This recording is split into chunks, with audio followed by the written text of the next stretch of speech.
Produced by Judith Boss. Etnal version by Al Haynes. The Lost Continent was originally published under the title Beyond 30. The Lost Continent by Edgar Rice Burroughs, Stabel 3911.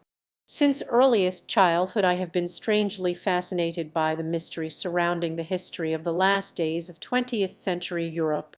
My interest is keenest, perhaps, not so much in relation to known facts as to speculation upon the unknowable of the 2 centuries that have rolled by since human intercourse between the Western and Eastern hemispheres ceased, the mystery of Europe's state following the termination of the Great War, provided, of course, that the war had been terminated.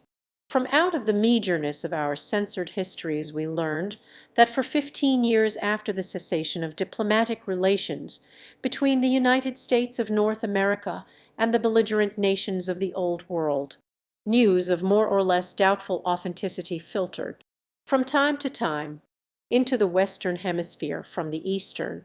Then came the fruition of that historic propaganda which is best described by its own slogan, "The East for the East, the West for the West," and all further intercourse was stopped by statute.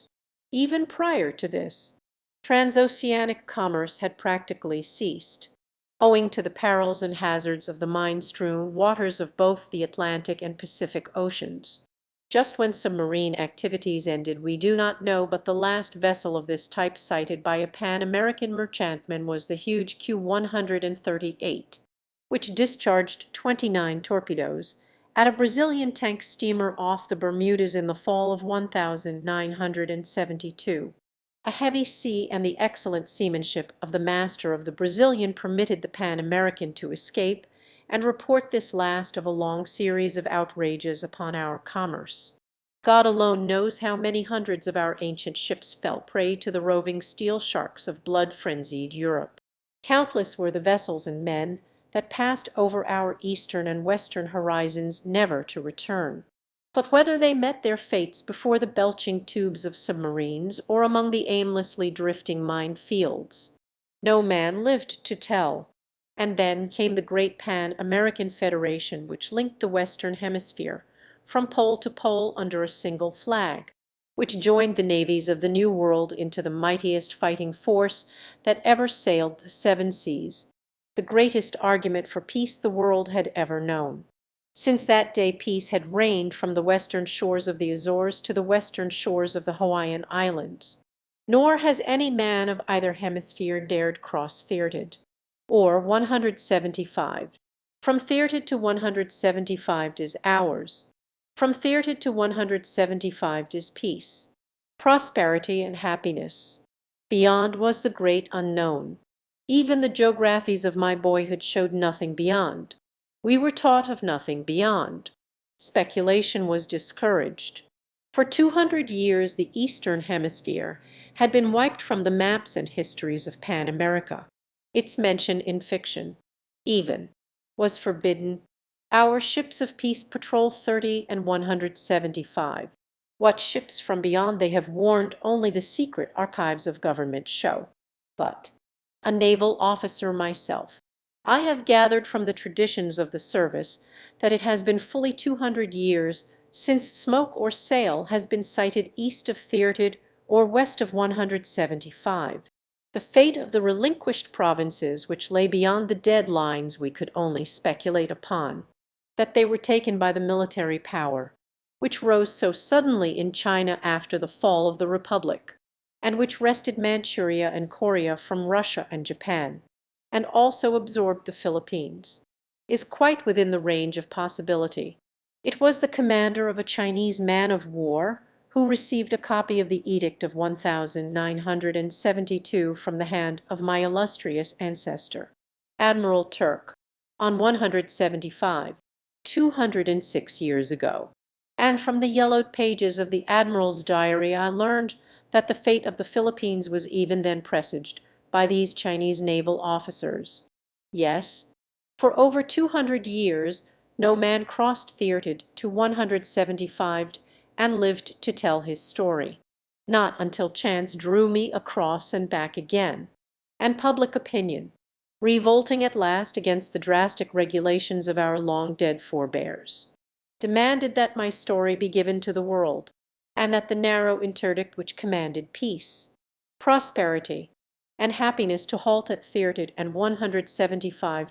I am glad that it was given to me to be an instrument in the hands of Providence for the uplifting of benighted Europe, and the amelioration of the suffering, degradation, and abysmal ignorance in which I found her.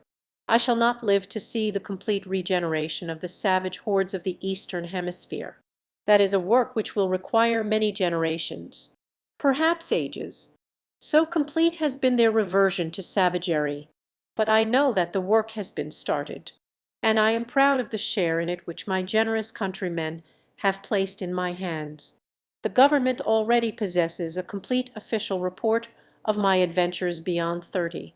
In the narrative I purpose telling my story in a less formal, and I hope, a more entertaining, style, though, being only a naval officer, and without claim to the slightest literary ability, I shall most certainly fall far short of the possibilities which are inherent in my subject. That I have passed through the most wondrous adventures that have befallen a civilized man during the past 2 centuries encourages me in the belief that, however ill the telling, the facts themselves will command your interest to the final page. Beyond 30. Romance, adventure, strange peoples, fearsome beasts, all the excitement and scurry of the lives of the 20th century ancients that have been denied us in these dull days of peace and prosaic, all, all lay beyond 30, the invisible barrier between the stupid, commercial present and the carefree, barbarous past. What boy has not sighed for the good old days of wars, revolutions, and riots? How I used to pore over the chronicles of those old days, those dear old days, when workmen went armed to their labors, when they fell upon one another with gun and bomb and dagger, and the streets ran red with blood. Ah, but those were the times when life was worth the living, when a man who went out by night knew not at which dark corner a footpad might leap upon and slay him, when wild beasts roamed the forest and the jungles, and there were savage men, and countries yet unexplored. Now, in all the Western Hemisphere dwells no man who may not find a schoolhouse within walking distance of his home, or at least within flying distance. The wildest beast that roams our waste places lairs in the frozen north or the frozen south within a government reserve, where the curious may view him and feed him bread crusts from the hand with perfect impunity.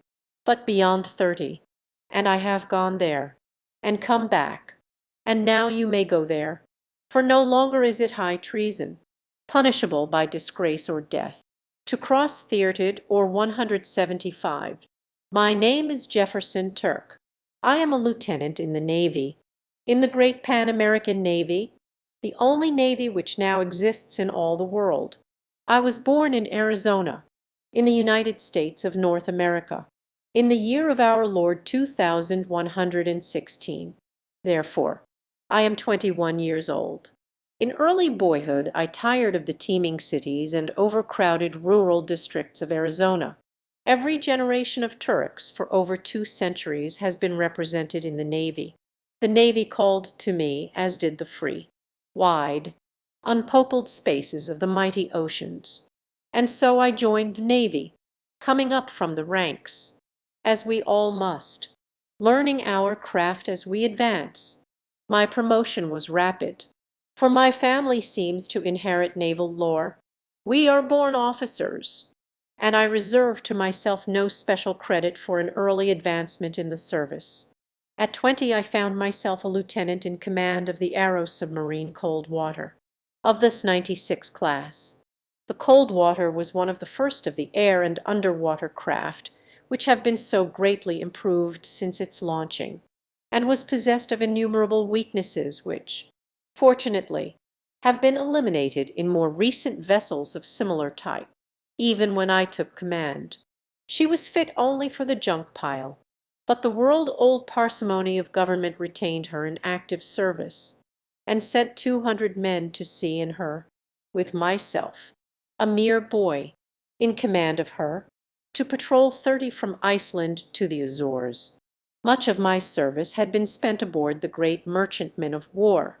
These are the utility naval vessels that have transformed the navies of old, which burdened the peoples with taxes for their support, into the present-day fleets of self-supporting ships that find ample time for target practice and gun drill while they bear freight and the mails from the continents to the far-scattered island of Pan America.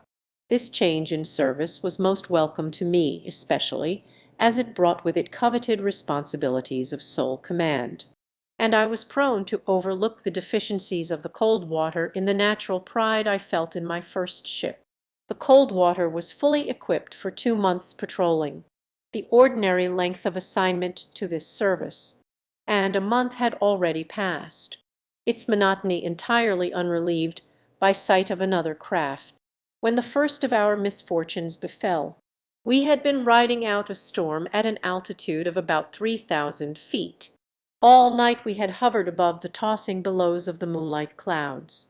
The detonation of the thunder and the glare of lightning through an occasional rift in the vaporous wall proclaimed the continued fury of the tempest upon the surface of the sea, but we, far above it all, rode in comparative ease upon the upper gale.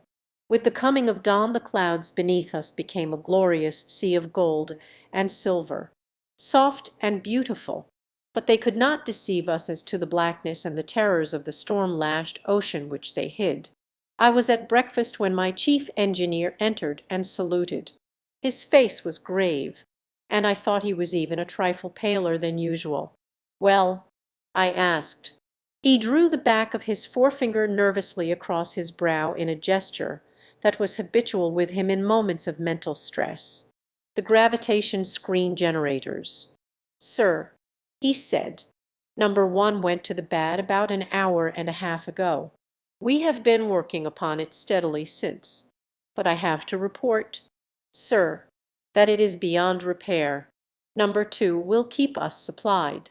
I answered, "In the meantime we will send wireless for relief." "But that is the trouble, sir," he went on. "Number 2 has stopped. I knew it would come, sir. I made a report on these generators 3 years ago. I advised then that they both be scrapped. Their principle is entirely wrong. Fire done for. And," with a grim smile, "I shall at least have the satisfaction of knowing my report was accurate. Have we sufficient reserve screen to permit us to make land, or, at least, meet our relief halfway?" I asked. "No, sir," he replied gravely. "We are sinking now. Have you anything further to report?" I asked. "No, sir," he said.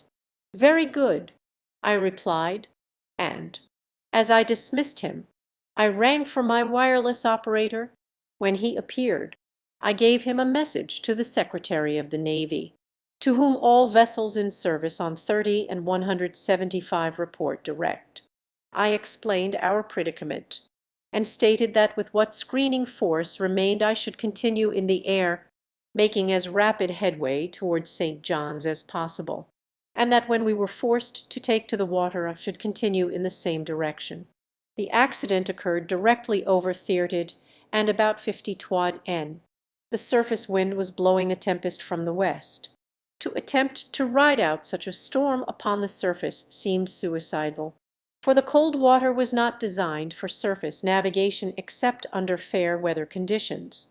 Submerged, or in the air, she was tractable enough in any sort of weather when under control, but without her screen generators she was almost helpless, since she could not fly, and, if submerged, could not rise to the surface. All these defects have been remedied in later models, but the knowledge did not help us any that day aboard the slowly settling Coldwater, with an angry sea roaring beneath, a tempest raging out of the west, and Thyatid only a few knots astern. To cross 30 or 175 has been, as you know, the direst calamity that could befall a naval commander. Court-martial and degradation follow swiftly. unless, as is often the case, the unfortunate man takes his own life before this unjust and heartless regulation can hold him up to public scorn. There has been in the past no excuse, no circumstance, that could palliate the offence. He was in command, and he took his ship across 30. That was sufficient. It might not have been in any way his fault, as, in the case of the Coldwater, it could not possibly have been justly charged to my account that the gravitation screen generators were worthless. But well I knew that should chance have it that we were blown across 30 today, as we might easily be before the terrific west wind that we could hear howling below us, the responsibility would fall upon my shoulders. In a way, the regulation was a good one, for it certainly accomplished that for which it was intended. We all fought shy of 30 on the east and 175 on the west, and, though we had to skirt them pretty close, nothing but an act of God ever drew one of us across. You all are familiar with the naval tradition that a good officer could sense proximity to either line, and for my part, I am firmly convinced of the truth of this, as I am that the compass finds the north without recourse to tedious processes of reasoning.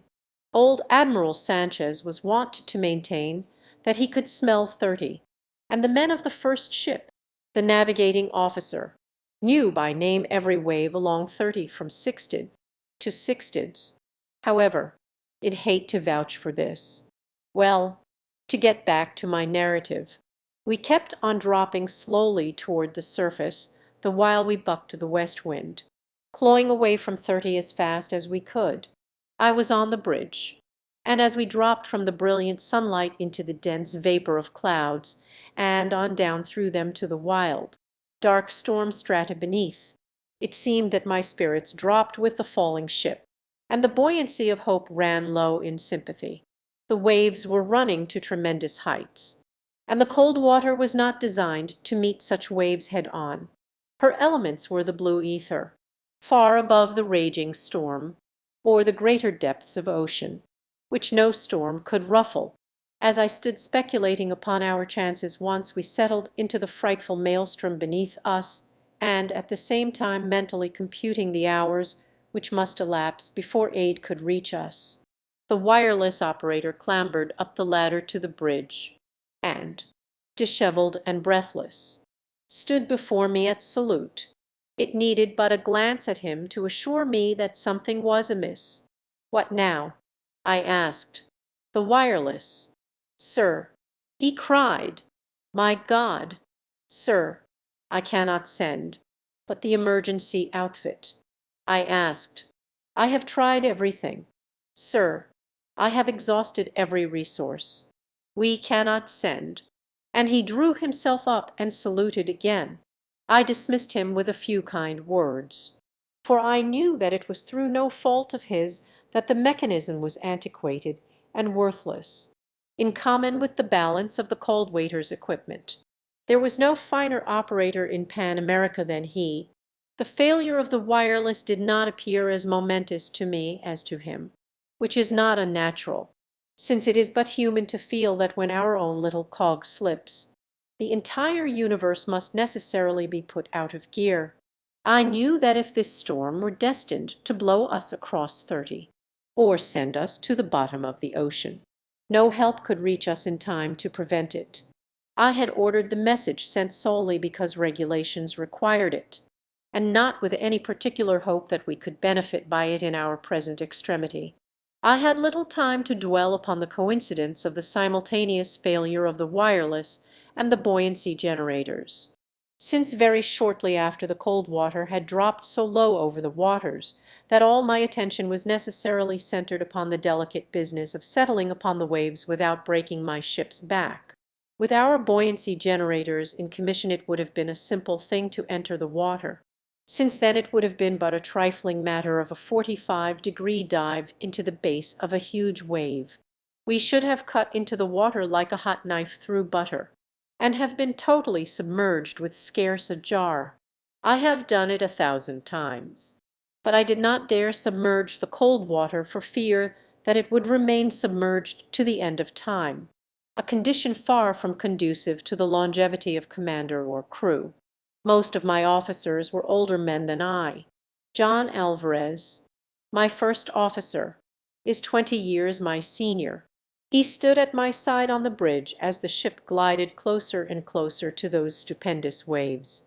He watched my every move, but he was by far too fine an officer and gentleman to embarrass me by either comment or suggestion.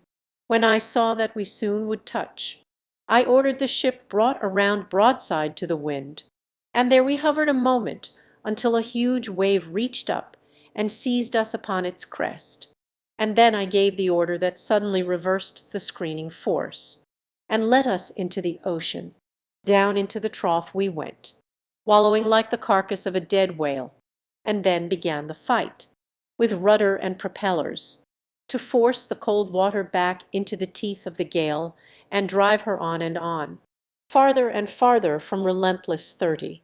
I think that we should have succeeded, even though the ship was racked from stem to stern by the terrific buffetings she received, and though she were half submerged the greater part of the time, had no further accident befallen us. We were making headway, though slowly, and it began to look as though we were going to pull through. Alvarez never left my side, though I all but ordered him below for much-needed rest. My second officer, Porfirio Johnson, was also often on the bridge. He was a good officer, but a man for whom I had conceived a rather unreasoning aversion almost at the first moment of meeting him, an aversion which was not lessened by the knowledge which I subsequently gained that he looked upon my rapid promotion with jealousy. He was 10 years my senior both in years and service, and I rather think he could never forget the fact that he had been an officer when I was a green apprentice. As it became more and more apparent that the cold water, under my seamanship, was weathering the tempest and giving promise of pulling through safely, I could have sworn that I perceived a shade of annoyance and disappointment growing upon his dark countenance. He left the bridge finally and went below. I do not know that he is directly responsible for what followed so shortly after, but I have always had my suspicions, and Alvarez is even more prone to place the blame upon him than I. It was about 6 bells of the forenoon watch that Johnson returned to the bridge after an absence of some 30 minutes. He seemed nervous and ill at ease, a fact which made little impression on me at the time, but which both Alvarez and I recalled subsequently. Not 3 minutes after his reappearance at my side the cold water suddenly commenced to lose headway. I seized the telephone at my elbow, pressing upon the button which would call the chief engineer to the instrument in the bowels of the ship, only to find him already at the receiver attempting to reach me. Numbers 1, 2, and 5 engines have broken down, sir, he called. Shall we force the remaining 3? We can do nothing else. I bellowed into the transmitter. They won't stand the gaff. Sir, he returned. Can you suggest a better plan? I asked. No, sir. He replied. Then give them the gaff, Lieutenant. I shouted back, and hung up the receiver. For 20 minutes the cold water bucked the great seas with her 3 engines. I doubt if she advanced a foot, but it was enough to keep her nose in the wind, and, at least, we were not drifting toward 30. Johnson and Alvarez were at my side when, without warning, the bow swung swiftly around and the ship fell into the trough of the sea. The other 3 have gone, I said, and I happened to be looking at Johnson as I spoke. Was it the shadow of a satisfied smile that crossed his thin lips? I do not know, but at least he did not weep. You always have been curious, sir, about the great unknown beyond 30, he said. You are in a good way to have your curiosity satisfied. And then I could not mistake the slight sneer that curved his upper lip. There must have been a trace of disrespect in his tone or manner which escaped me, for Alvarez turned upon him like a flash. When Lieutenant Turk crosses 30, he said, we shall all cross with him, and God help the officer or the man who reproaches him. "I shall not be a party to high treason," snapped Johnson. "The regulations are explicit, and if the Coldwater crosses 30 it devolves upon you to place Lieutenant Turk under arrest and immediately exert every endeavor to bring the ship back into Pan American waters." "I shall not know," replied Alvarez, "that the Coldwater passes 30, nor shall any other man aboard know it." And, with his words, he drew a revolver from his pocket, and before either I or Johnson could prevent it had put a bullet into every instrument upon the bridge, ruining them beyond repair, and then he saluted me and strode from the bridge, a martyr to loyalty and friendship, for, though no man might know that Lieutenant Jefferson Turk had taken his ship across 30, every man aboard would know that the first officer had committed a crime that was punishable by both degradation and death. Johnson turned and eyed me narrowly. "Shall I place him under arrest?" he asked. "You shall not," I replied, "nor shall any one else. You become a party to his crime." He cried angrily, "You may go below, Mr. Johnson," I said, "and tend to the work of unpacking the extra instruments and having them properly set upon the bridge." He saluted and left me, and for some time I stood, gazing out upon the angry waters, my mind filled with unhappy reflections upon the unjust fate that had overtaken me and the sorrow and disgrace that I had unwittingly brought down upon my house. I rejoiced that I should leave neither wife nor child to bear the burden of my shame throughout their lives. As I thought upon my misfortune, I considered more clearly than ever before the unrighteousness of the regulation which was to prove my doom, and in the natural revolt against its injustice my anger rose, and there mounted within me a feeling which I imagine must have paralleled that spirit that once was prevalent among the ancients called anarchy. For the first time in my life I found my sentiments arraying themselves against custom, tradition, and even government.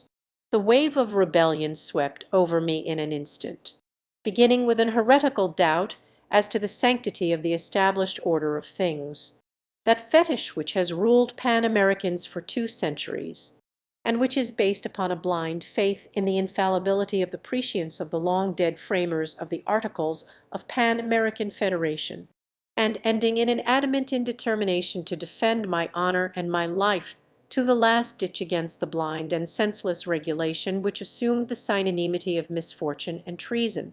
I would replace the destroyed instruments upon the bridge. Every officer and man should know when we crossed 30.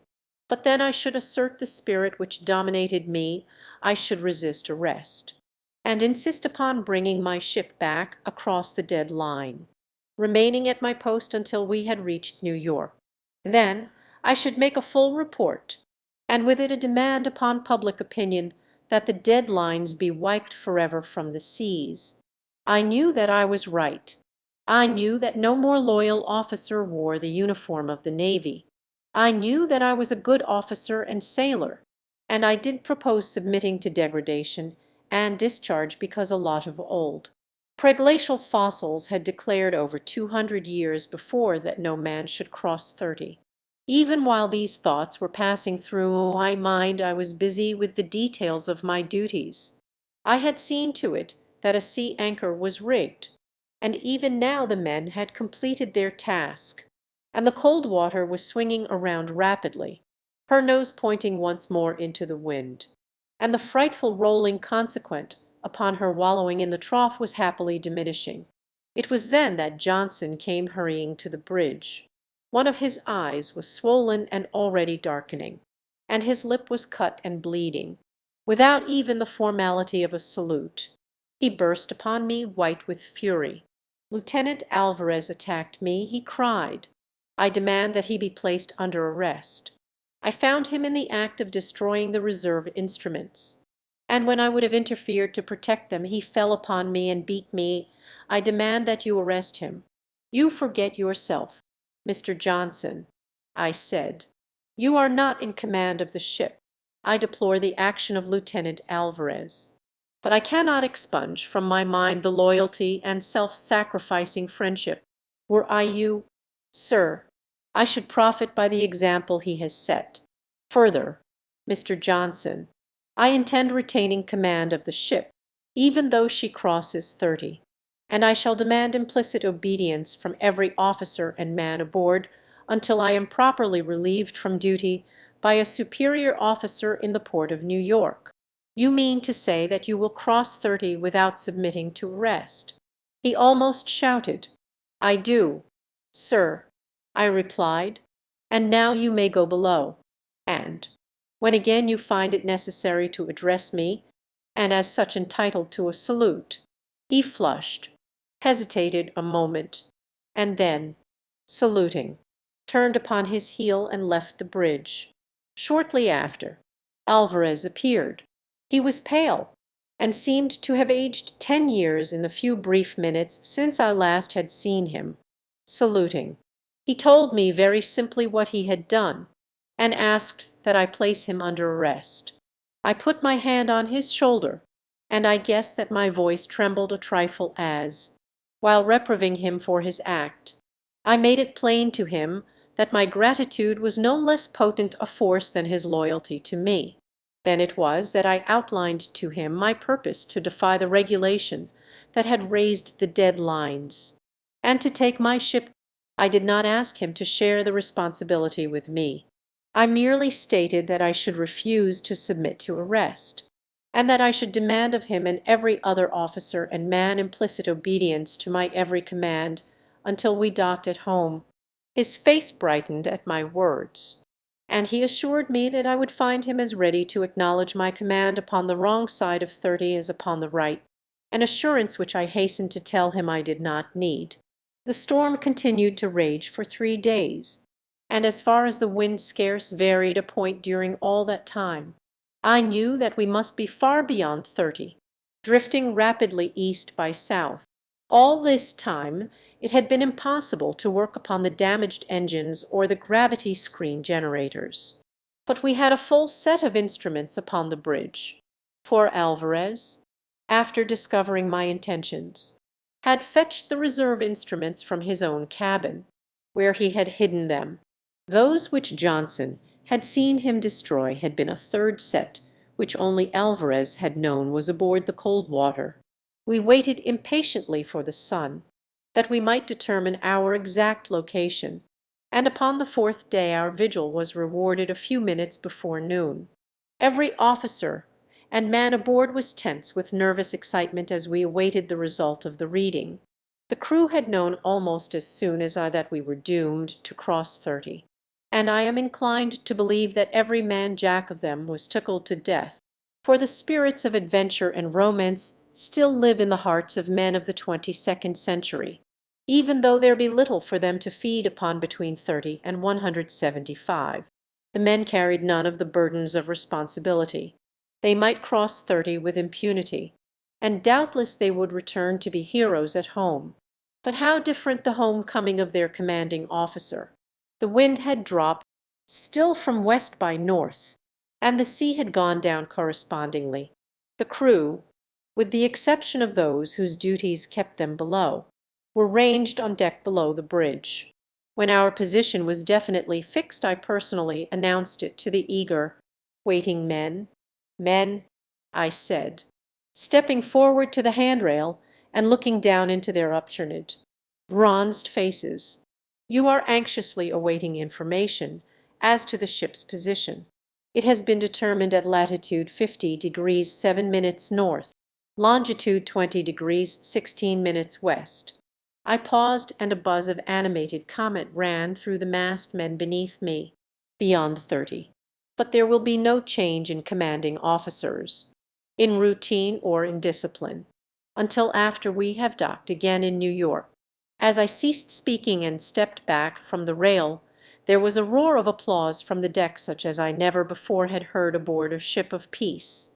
It recalled to my mind tales that I had read of the good old days when naval vessels were built to fight, when ships of peace had been man of war, and guns had flashed in other than futile target practice, and decks had run red with blood, with the subsidence of the sea, We were able to go to work upon the damaged engines to some effect, and I also set men to examining the gravitation screen generators with a view to putting them in working order should it prove not beyond our resources.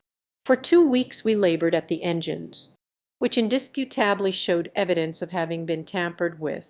I appointed a board to investigate and report upon the disaster, but it accomplished nothing other than to convince me that there were several officers upon it who were in full sympathy with Johnson.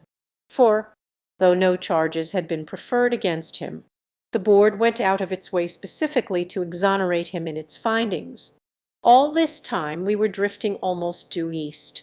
The work upon the engines had progressed to such an extent that within a few hours we might expect to be able to proceed under our own power westward in the direction of Pan American waters. To relieve the monotony I had taken to fishing, and early that morning I had departed from the cold water in one of the boats on such an excursion. A gentle west wind was blowing. The sea shimmered in the sunlight. A cloudless sky canopied the west for our sport. As I had made it a point never voluntarily to make an inch toward the east that I could avoid, at least, they should not be able to charge me with a willful violation of the deadlines regulation. I had with me only the boat's ordinary complement of men, 3 in all, and more than enough to handle any small power boat. I had not asked any of my officers to accompany me, as I wished to be alone, and very glad am I now that I had not. My only regret is that, in view of what befell us, it had been necessary to bring the 3 brave fellows who manned the boat. Our fishing, which proved excellent, carried us so far to the west that we no longer could see the cold water. The day wore on, until at last, about mid-afternoon, I gave the order to return to the ship. We had proceeded but a short distance toward the east when one of the men gave an exclamation of excitement, at the same time pointing eastward. We all looked on in the direction he had indicated, and there, a short distance above the horizon, we saw the outlines of the Coldwater silhouetted against the sky. "I've repaired the engines and the generators both," exclaimed one of the men. It seemed impossible, but yet it had evidently been done. Only that morning Lieutenant Johnson had told me that he feared that it would be impossible to repair the generators. I had put him in charge of this work, since he always had been accounted one of the best gravitation screen men in the Navy. He had invented several of the improvements that are incorporated in the later models of these generators, and I am convinced that he knows more concerning both the theory and the practice of screening gravitation than any living Pan American. At the sight of the cold water once more under control, the 3 men burst into a glad cheer, but, for some reason which I could not then account, I was strangely overcome by a premonition of personal misfortune. It was not that I now anticipated an early return to Pan America and a board of inquiry, for I had rather looked forward to the fight that must follow my return. No, there was something else, something indefinable and vague, that cast a strange gloom upon me as I saw my ship rising farther above the water and making straight in our direction.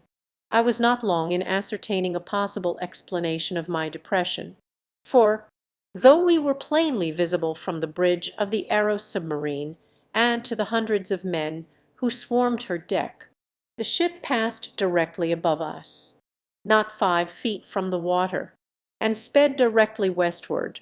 We all shouted, and I fired my pistol to attract their attention, though I knew full well that all who cared to had observed us. But the ship moved steadily away, growing smaller and smaller to our view, until at last she passed completely out of sight. 2. What could it mean? I had left Alvarez in command. He was my most loyal subordinate.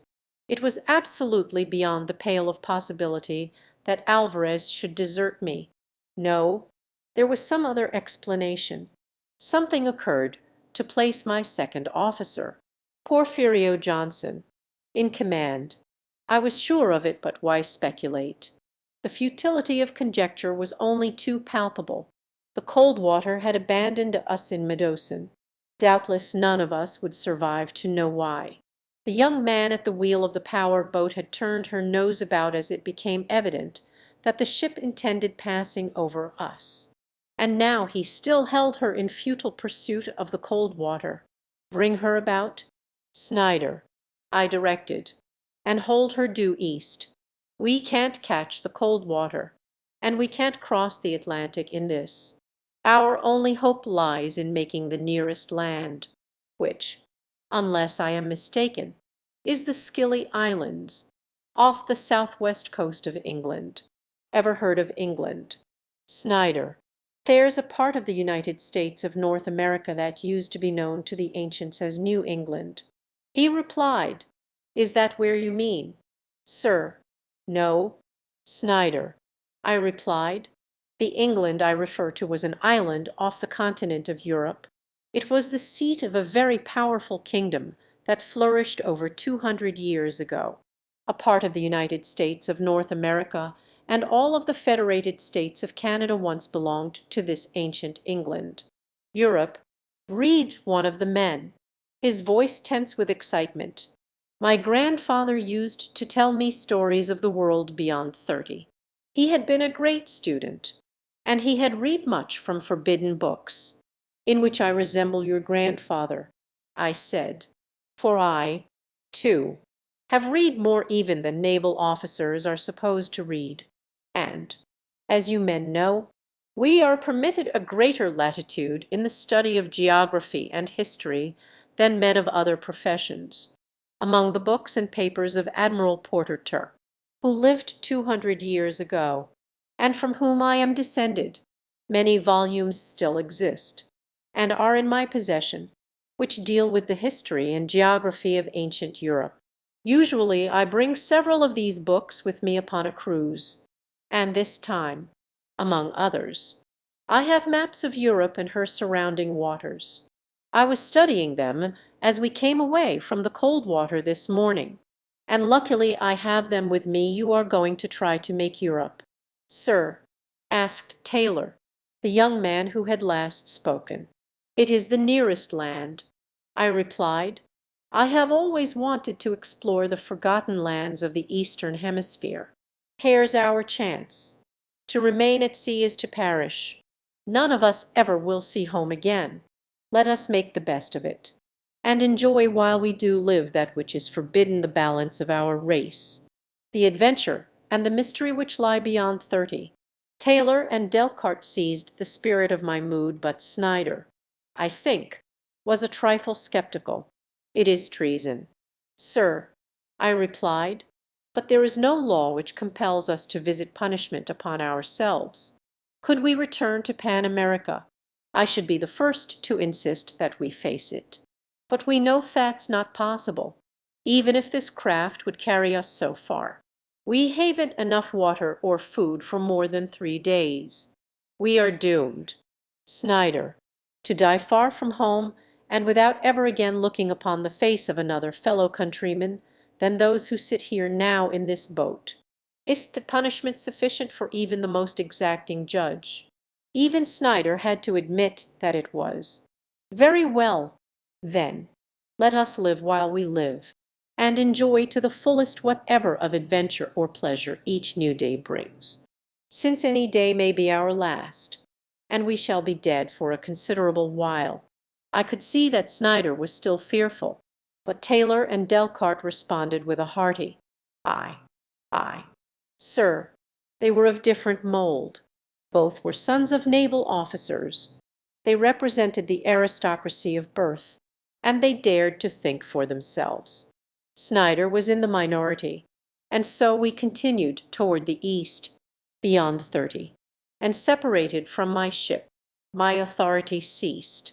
I held leadership, if I was to hold it at all, by virtue of personal qualifications only, but I did not doubt my ability to remain the director of our destinies in so far as they were amenable to human agencies. I have always led. While my brain and brawn remain unimpaired, I shall continue always to lead. Following is an art which Turks do not easily learn.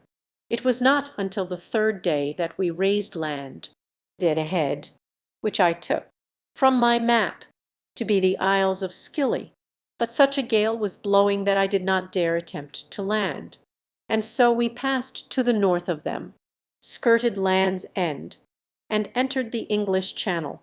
I think that up to that moment I had never experienced such a thrill as passed through me when I realized that I was navigating these historic waters.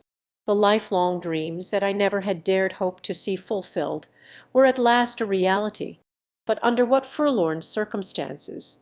Never could I return to my native land. To the end of my days I must remain in exile. Yet even these thoughts failed to dampen my ardor. My eyes scanned the waters. To the north I could see the rock-bound coast of Cornwall. Mine were the first American eyes to rest upon it for more than 200 years. In vain. I searched for some sign of ancient commerce that, if history is to be believed, must have dotted the bosom of the Channel with white sails and blackened the heavens with the smoke of countless funnels. But as far as I could reach, the tossing waters of the Channel were empty and deserted. Toward midnight the wind and sea abated, so that shortly after dawn I determined to make inshore in an attempt to effect a landing, for we were sadly in need of fresh water and food. According to my observations, we were just off Ram Head, and it was my intention to enter Plymouth Bay and visit Plymouth. From my map it appeared that this city lay back from the coast a short distance, and there was another city given as Devonport, which appeared to lie at the mouth of the river Tamar. However, I knew that it would make little difference which city we entered, as the English people were famed of old for their hospitality toward visiting mariners. As we approached the mouth of the bay I looked for the fishing craft which I expected to see emerging thus early in the day for their labors. But even after we rounded Ram Head and were well within the waters of the bay I saw no vessel. Neither was there buoy nor light nor any other mark to show larger ships the channel, and I wondered much at this. The coast was densely overgrown, nor was any building or sign of man apparent from the water. Up the bay and into the river Tamar we motored through a solitude as unbroken as that which rested upon the waters of the channel. For all we could see, there was no indication that man had ever set his foot upon this silent coast. I was nonplussed. And then, for the first time, there crept over me an intuition of the truth. Here was no sign of war, as far as this portion of the Devon coast was concerned. That seemed to have been over for many years. But neither were there any people. Yet I could not find it within myself to believe that I should find no inhabitants in England. Reasoning thus, I discovered that it was improbable that a state of war still existed, and that the people all had been drawn from this portion of England to some other, where they might better defend themselves against an invader. But what of their ancient coast defences? What was there here in Plymouth Bay to prevent an enemy landing in force and marching where they wished? Nothing. I could not believe that any enlightened military nation, such as the ancient English are reputed to have been, would have voluntarily so deserted an exposed coast and an excellent harbor to the mercies of an enemy. I found myself becoming more and more deeply involved in quandary. The puzzle which confronted me I could not unravel. We had landed, and I now stood upon the spot where, according to my map, a large city should rear its spires and chimneys. There was nothing but rough, broken ground covered densely with weeds and brambles, and tall, rank grass. Had a city ever stood there, no sign of it remained. The roughness and unevenness of the ground suggested something of a great mass of debris hidden by the accumulation of centuries of undergrowth. I drew the short cutlass with which both officers and men of the Navy are, as you know, armed out of courtesy to the traditions and memories of the past, and with its point dug into the loam about the roots of the vegetation growing at my feet. The blade entered the soil for a matter of 7 inches. When it struck upon something stone-like, digging about the obstacle, I presently loosened it, and when I had withdrawn it from its sepulture, I found the thing to be an ancient brick of clay, baked in an oven. Delcarte we had left in charge of the boat, but Snyder and Taylor were with me and following my example, each engaged in the fascinating sport of prospecting for antiques. Each of us uncovered a great number of these bricks, until we commenced to weary of the monotony of it, when Snyder suddenly gave an exclamation of excitement, and, as I turned to look, he held up a human skull for my inspection. I took it from him and examined it. Directly in the center of the forehead was a small round hole. The gentleman had evidently come to his end defending his country from an invader. Snyder again held aloft another trophy of the search, a metal spike and some tarnished and corroded metal ornaments. They had lain close beside the skull. With the point of his cutlass Snyder scraped the dirt and verdigris from the face of the larger ornament. An inscription, he said, and handed the thing to me. They were the spike and ornaments of an ancient German helmet. Before long we had uncovered many other indications that a great battle had been fought upon the ground where we stood. But I was then, and still am, at loss to account for the presence of German soldiers upon the English coast so far from London, which history suggests would have been the natural goal of an invader. I can only account for it by assuming that either England was temporarily conquered by the Teutons, or that an invasion of so vast proportions was undertaken that German troops were hurled upon the England coast in huge numbers, and that landings were necessarily effected at many places simultaneously. Subsequent discoveries tend to strengthen this view. We dug about for a short time with our cutlasses until I became convinced that a city had stood upon the spot at some time in the past, and that beneath our feet, crumbled and dead, lay ancient Devonport. I could not repress a sigh at the thought of the havoc war had wrought in this part of England. At least, farther east, nearer London, we should find things very different. There would be the civilization that 2 centuries must have wrought upon our English cousins as they had upon us.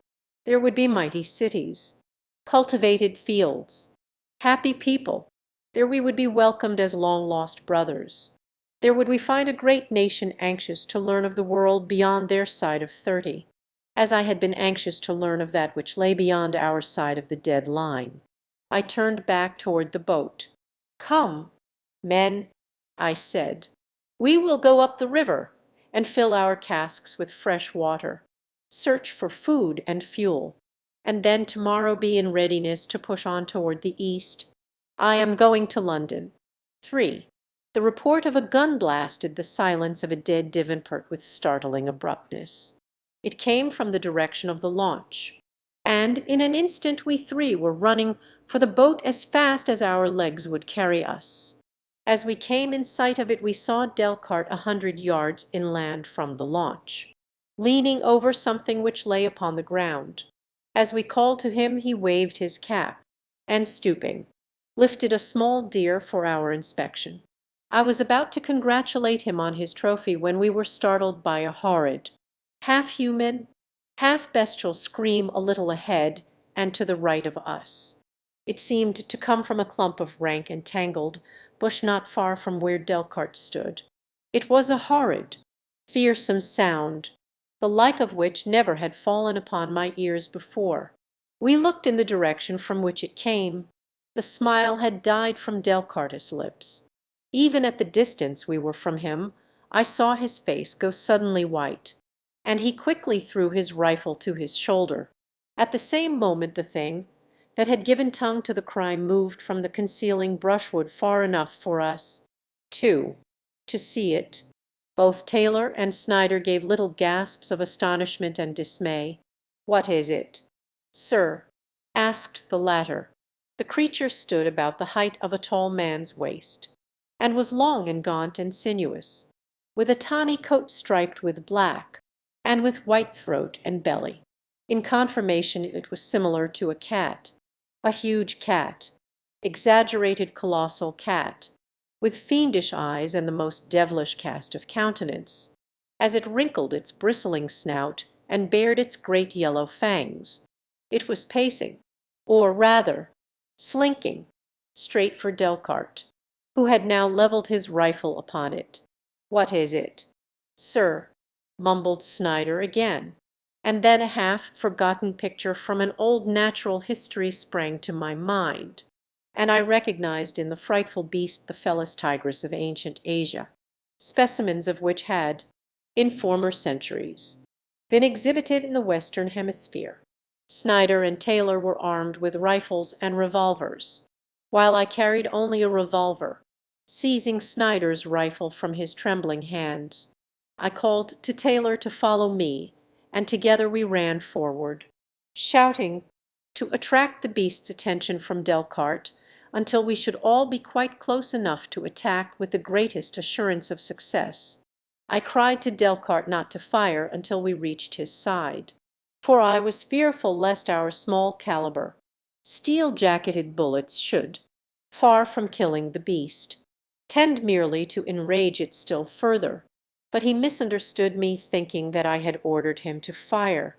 With the report of his rifle the tiger stopped short in apparent surprise, then turned and bit savagely at its shoulder for an instant, after which it wheeled again toward Delcarte, issuing the most terrific roars and screams, and launched itself with incredible speed toward the brave fellow, who now stood his ground pumping bullets from his automatic rifle as rapidly as the weapon would fire. Taylor and I also opened up on the creature, and as it was broadside to us it offered a splendid target, though for all the impression we appeared to make upon the great cat we might as well have been launching soap bubbles at it. Straight as a torpedo it rushed for Delcarte, and as Taylor and I stumbled on through the tall grass toward our unfortunate comrade, we saw the tiger rear upon him and crush him to the earth. Not a backward step had the noble Delcarte taken. 200 years of peace had not sapped the red blood from his courageous line. He went down beneath that avalanche of bestial savagery, still working his gun, and with his face toward his antagonist. Even in the instant that I thought him dead I could not help but feel a thrill of pride that he was one of my men, one of my class, a Pan-American gentleman of birth, and that he had demonstrated one of the principal contentions of the Army and Navy adherents, that military training was necessary for the salvation of personal courage in the Pan-American race, which for generations had had to face no dangers more grave than those incident to ordinary life in a highly civilized community, safeguarded by every means at the disposal of a perfectly organized and all-powerful government utilizing the best that advanced science could suggest. As we ran toward Delcarte, both Taylor and I were struck by the fact that the beast upon him appeared not to be mauling him, but lay quiet and motionless upon its prey, and when we were quite close, and the muzzles of our guns were at the animal's head, I saw the explanation of this sudden cessation of hostilities. Felis tigris was dead. One of our bullets, or one of the last that Delcarte fired, had penetrated the heart, and the beast had died even as it sprawled forward, crushing Delcarte to the ground. A moment later, with our assistance, the man had scrambled from beneath the carcass of his would-be slayer, without a scratch to indicate how close to death he had been. Delcarte's buoyance was entirely unruffled.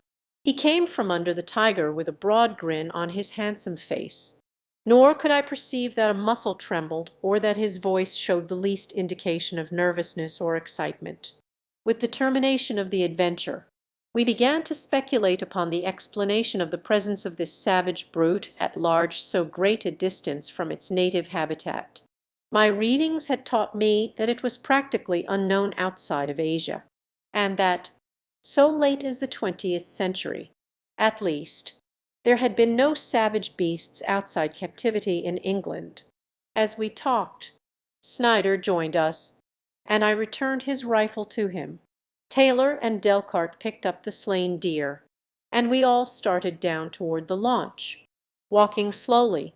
Delcarte wanted to fetch the tiger's skin, but I had to deny him permission, since we had no means to properly cure it. Upon the beach, we skinned the deer and cut away as much meat as we thought we could dispose of. and as we were again embarking to continue up the river for fresh water and fuel, we were startled by a series of screams from the bushes a short distance away. "Another Felis tigris," said Taylor. "Or a dozen of them," supplemented Delcart. And, even as he spoke, there leaped into sight, one after another, 8 of the beasts, full grown, magnificent specimens. At the sight of us, they came charging down like infuriated demons. I saw that 3 rifles would be no match for them, and so I gave the word to put out from shore, hoping that the tiger, as the ancients called him, could not swim. Sure enough, they all halted at the beach, pacing back and forth, uttering fiendish cries, and glaring at us in the most malevolent manner. As we motored away, we presently heard the calls of similar animals far inland. They seemed to be answering the cries of their fellows at the water's edge, and from the wide distribution and great volume of the sound we came to the conclusion that enormous numbers of these beasts must roam the adjacent country. "They have eaten up the inhabitants," murmured Snyder, shuddering. "I imagine you are right," I agreed, for their extreme boldness and fearlessness in the presence of man would suggest either that man is entirely unknown to them, or that they are extremely familiar with him as their natural and most easily procured prey. "But where did they come from?"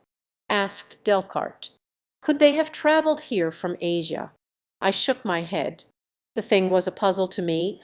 I knew that it was practically beyond reason to imagine that tigers had crossed the mountain ranges and rivers and all the great continent of Europe to travel this far from their native lairs, and entirely impossible that they should have crossed the English Channel at all. Yet here they were, and in great numbers. We continued up the Tamar several miles, filled our casks, and then landed to cook some of our deer steak, and have the first square meal that had fallen to our lot since the cold water deserted us. But scarce had we built our fire and prepared the meat for cooking than Snyder, whose eyes had been constantly roving about the landscape from the moment that we left the launch, touched me on the arm and pointed to a clump of bushes which grew a couple of 100 yards away. Half concealed behind their screening foliage, I saw the yellow and black of a big tiger, and, as I looked, the beast stalked majestically toward us. A moment later he was followed by another and another, and it is needless to state that we beat a hasty retreat to the launch. The country was apparently infested by these huge carnivora, for after 3 other attempts to land and cook our food we were forced to abandon the idea entirely, as each time we were driven off by hunting tigers. It was also equally impossible to obtain the necessary ingredients for our chemical fuel, and, as we had very little left aboard, we determined to step our folding mast and proceed under sail, hoarding our fuel supply for use in emergencies. I may say that it was with no regret that we bid adieu to Tigerland, as we rechristened the ancient Devon, and, meeting out into the Channel, turned the launch nose southeast, to round Bolt Head and continue up the coast toward the Strait of Dover and the North Sea. I was determined to reach London as soon as possible, that we might obtain fresh clothing, meet with cultured people, and learn from the lips of Englishmen the secrets of the 2 centuries. Our first stopping place was the Isle of Wight. We entered the Solent about 10 o'clock one morning, and I must confess that my heart sank as we came close to shore. No lighthouse was visible, though one was plainly indicated upon my map. Upon neither shore was sign of human habitation. We skirted the northern shore of the island in fruitless search for man, and then at last landed upon an eastern point, where Newport should have stood, but where only weeds and great trees and tangled wildwood rioted, and not a single man-made thing was visible to the eye. Before landing, I had the men substitute soft bullets for the steel-jacketed projectiles with which their belts and magazines were filled. Thus equipped, We felt upon more even terms with the tigers, but there was no sign of the tigers, and I decided that they must be confined to the mainland. After eating, we set out in search of fuel, leaving Taylor to guard the launch. For some reason I could not trust Snyder alone. I knew that he looked with disapproval upon my plan to visit England, and I did not know but what at his first opportunity he might desert us, taking the launch with him, and attempt to return to Pan America. That he would be fool enough to venture it, I did not doubt. We had gone inland for a mile or more, and were passing through a park-like wood, when we came suddenly upon the first human beings we had seen since we sighted the English coast. There were a score of men in the party, hairy, half-naked men they were, resting in the shade of a great tree. At the first sight of us they sprang to their feet with wild yells, seizing long spears that had lain beside them as they rested. For a matter of 50 yards they ran from us as rapidly as they could, and then they turned and surveyed us for a moment, evidently emboldened by the scarcity of our numbers. They commenced to advance upon us, brandishing their spears and shouting horribly. They were short and muscular of build, with long hair and beards tangled and mat with filth. Their heads, however, were shapely, and their eyes, though fierce and warlike, were intelligent. Appreciation of these physical attributes came later, of course, when I had better opportunity to study the men at close range and under circumstances less fraught with danger and excitement. At the moment I saw, and with unmixed wonder, only a score of wild savages charging down upon us, where I had expected to find a community of civilized and enlightened people. Each of us was armed with rifle, revolver, and cutlass, but as we stood shoulder to shoulder facing the wild men I was loath to give the command to fire upon them, inflicting death or suffering upon strangers with whom we had no quarrel, and so I attempted to restrain them for the moment that we might parley with them. To this end I raised my left hand above my head with the palm toward them, as the most natural gesture indicative of peaceful intentions which occurred to me. At the same time I called aloud to them that we were friends, though, from their appearance, there was nothing to indicate that they might understand Pan American or ancient English, which are of course practically identical. At my gesture and words they ceased their shouting and came to a halt a few paces from us. Then, in deep tones, one, who was in advance of the others and whom I took to be the chief or leader of the party, replied in a tongue which, while intelligible to us, was so distorted from the English language from which it evidently had sprung, that it was with difficulty that we interpreted it. "Who are you?" he asked, "and from what country?" I told him that we were from Pan America, but he only shook his head and asked where that was. He had never heard of it, or of the Atlantic Ocean, which I told him separated his country from mine. It has been 200 years, I told him, since a Pan American visited England. England? He asked, "What is England?" "Why, this is a part of England," I exclaimed. "This is Grubiton." He assured me, "I know nothing about England, and I have lived here all my life."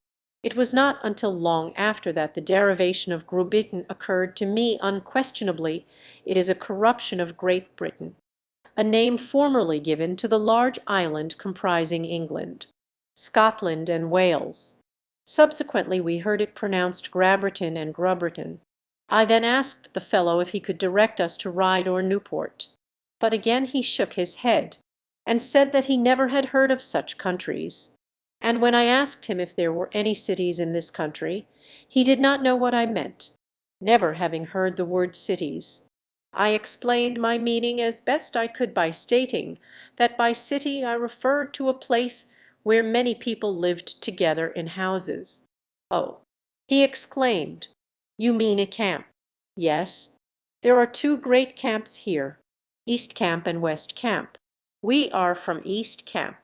The use of the word camp to describe a collection of habitations naturally suggested war to me, and my next question was as to whether the war was over, and who had been victorious.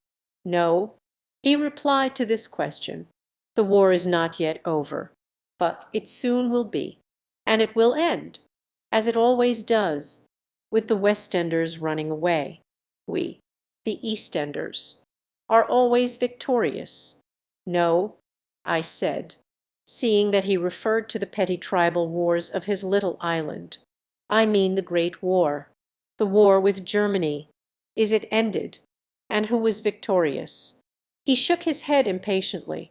I never heard, he said, of any of these strange countries of which you speak.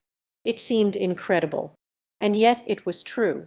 These people living at the very seat of the Great War knew nothing of it, though but 2 centuries had passed since, to our knowledge, it had been running in the height of its titanic frightfulness all about them, and to us upon the far side of the Atlantic still was a subject of keen interest.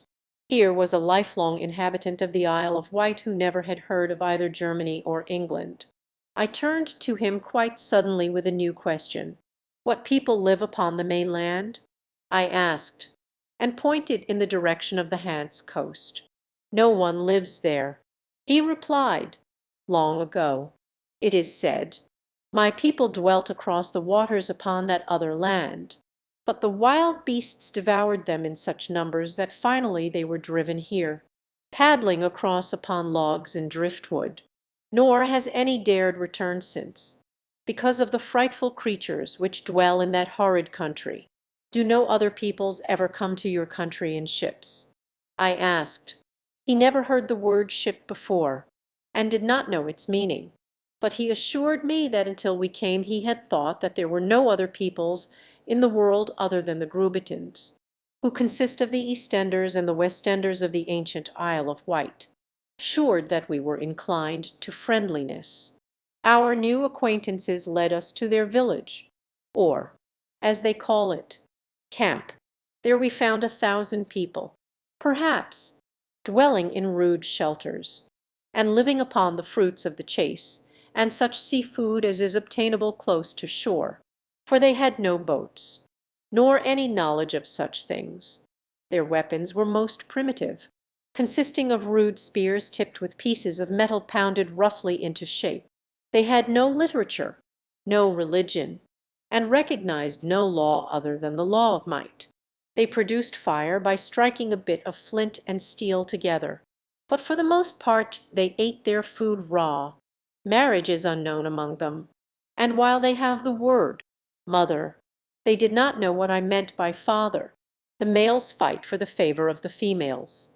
They practice infanticide, and kill the aged and physically unfit. The family consists of the mother and the children, the men dwelling sometimes in one hut and sometimes in another, owing to their bloody duels. They are always numerically inferior to the women, so there is shelter for them all. We spent several hours in the village, where we were objects of the greatest curiosity. The inhabitants examined our clothing and all our belongings, and asked innumerable questions concerning the strange country from which we had come and the manner of our coming. I questioned many of them concerning past historical events, but they knew nothing beyond the narrow limits of their island and the savage, primitive life they led there. London they had never heard of, and they assured me that I would find no human beings upon the mainland. Much saddened by what I had seen, I took my departure from them, and the 3 of us made our way back to the launch, accompanied by about 500 men, women, girls, and boys, as we sailed away. After procuring the necessary ingredients of our chemical fuel, the Grubitins lined the shore in silent wonder at the strange sight of our dainty craft dancing over the sparkling waters, and watched us until we were lost to their sight. For it was during the morning of July 6, 2137, that we entered the mouth of the Thames, to the best of my knowledge the first western keel to cut those historic waters for 221 years. But where were the tugs and the lighters and the barges, the lightships and the buoys, and all those countless attributes which went to make up the myriad life of the ancient Thames? Gone, all gone. Only silence and desolation reigned where once the commerce of the world had centered. I could not help but compare this once great waterway with the waters about our New York, or Rio, or San Diego, or Valparaiso. They had become what they are today during the 2 centuries of the profound peace which we of the Navy have been prone to deplore, and what, during this same period, had shorn the waters of the Thames of their pristine grandeur. Militarist that I am, I could find but a single word of explanation: war. I bowed my head and turned my eyes downward from the lonely and depressing sight, and in a silence which none of us seemed willing to break, we proceeded up the deserted river. We had reached a point which, from my map, I imagined must have been about the former site of Erith, when I discovered a small band of antelope a short distance inland. As we were now entirely out of meat once more, and as I had given up all expectations of finding a city upon the site of ancient London, I determined to land and bag a couple of the animals. Assured that they would be timid and easily frightened, I decided to stalk them alone, telling the men to wait at the boat until I called to them to come and carry the carcasses back to the shore, crawling carefully through the vegetation, making use of such trees and bushes as afforded shelter. I came at last almost within easy range of my quarry, when the antlered head of the buck went suddenly into the air, and then, as though in accordance with a prearranged signal, the whole band moved slowly off, farther inland. As their pace was leisurely, I determined to follow them until I came again within range, as I was sure that they would stop and feed in a short time. They must have led me a mile or more at least before they again halted and commenced to browse upon the rank, luxuriant grasses. All the time that I had followed them I had kept both eyes and ears alert for sign or sound that would indicate the presence of Felis tigris. But so far not the slightest indication of the beast had been apparent. As I crept closer to the antelope, sure this time of a good shot at a large buck, I suddenly saw something that caused me to forget all about my prey in wonderment. It was the figure of an immense gray-black creature, rearing its colossal shoulders 12 or 14 feet above the ground. Never in my life had I seen such a beast, nor did I at first recognize it. So different in appearance is the live reality from the stuffed, unnatural specimens preserved to us in our museums. But presently I guessed the identity of the mighty creature as Elephas africanus, or, as the ancients commonly described it, African elephant. The antelope, although in plain view of the huge beast, paid not the slightest attention to it, and I was so wrapped up in watching the mighty pachyderm that I quite forgot to shoot at the buck, and presently, and in quite a startling manner, it became impossible to do so. The elephant was browsing upon the young and tender shoots of some low bushes, waving his great ears and switching his short tail. The antelope, scarce 20 paces from him, continued their feeding, when suddenly, from close beside the latter, there came a most terrifying roar, and I saw a great, tawny body shoot from the concealing verdure beyond the antelope, full upon the back of a small buck. Instantly the scene changed from one of quiet and peace to indescribable chaos. The startled and terrified buck uttered cries of agony. His fellows broke and leaped off in all directions. The elephant raised his trunk, and, trumpeting loudly, lumbered off through the wood, crushing down small trees and trampling bushes in his mad flight. Growling horribly, a huge lion stood across the body of his prey, such a creature as no Pan-American of the 22nd century had ever beheld until my eyes rested upon this lordly specimen of the king of beasts. But what a different creature was this fierce-eyed demon, palpitating with life and vigor, glossy of coat, alert, growling, magnificent, from the dingy, moth-eaten replicas beneath their glass cases in the stuffy halls of our public museums, I had never hoped or expected to see a living lion, tiger, or elephant, using the common terms that were familiar to the ancients, since they seemed to me less unwieldy than those now in general use among us. And so it was with sentiments not unmixed with awe that I stood gazing at this regal beast as, above the carcass of his kill, he roared out his challenge to the world. So enthralled was I by the spectacle that I quite forgot myself, and the better to view him, the great lion, I had risen to my feet and stood, not 50 paces from him, in full view.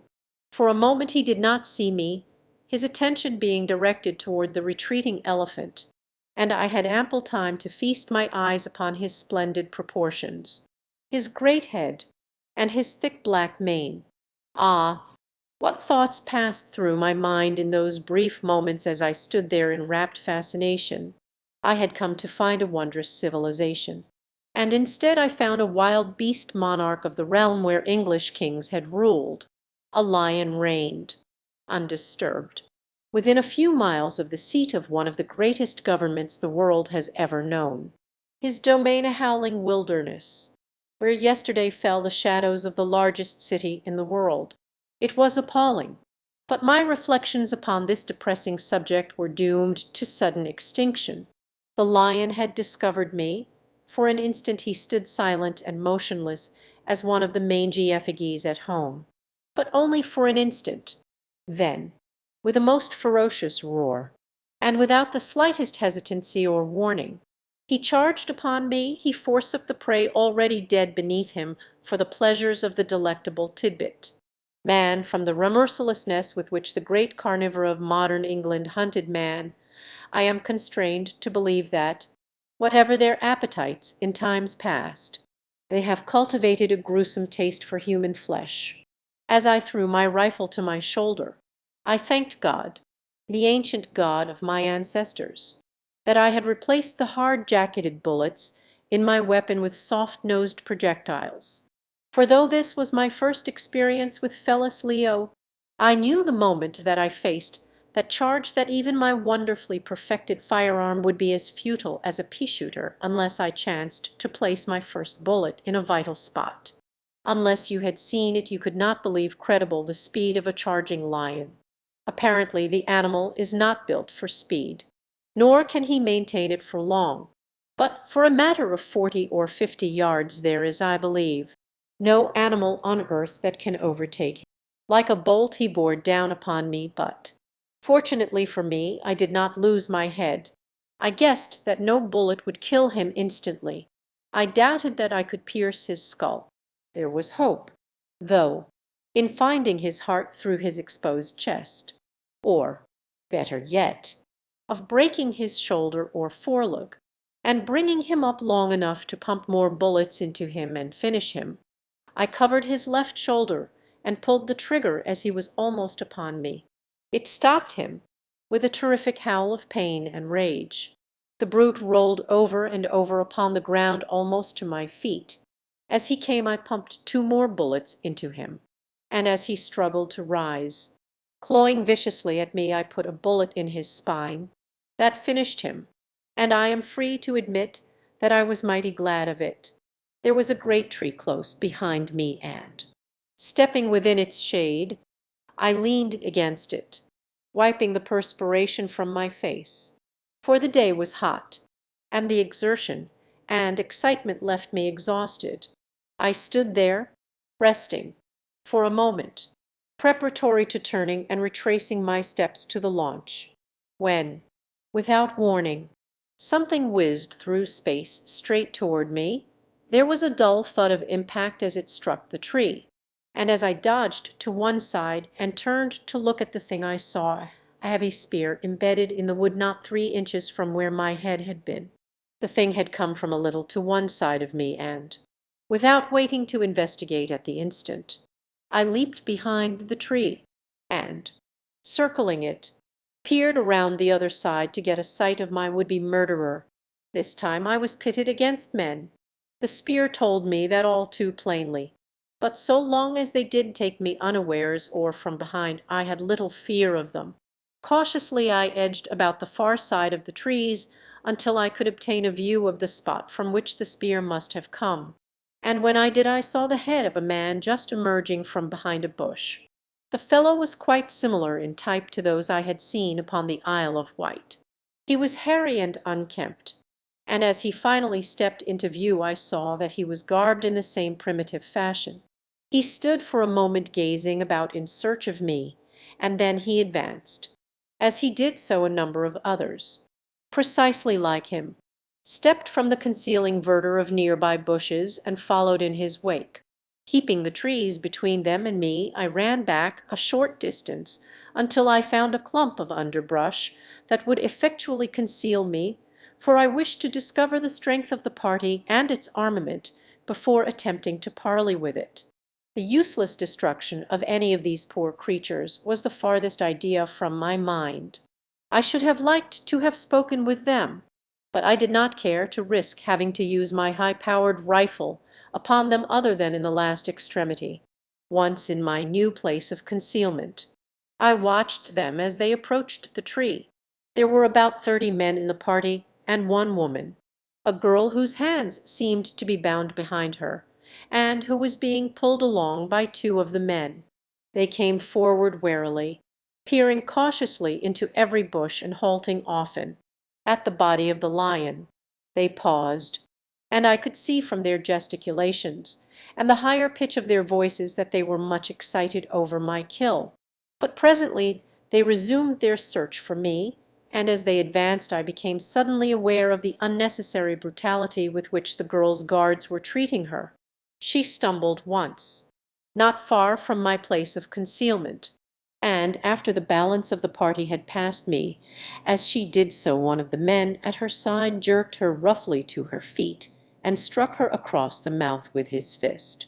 Instantly my blood boiled, and forgetting every consideration of caution, I leaped from my concealment, and, springing to the man's side, felled him with a blow.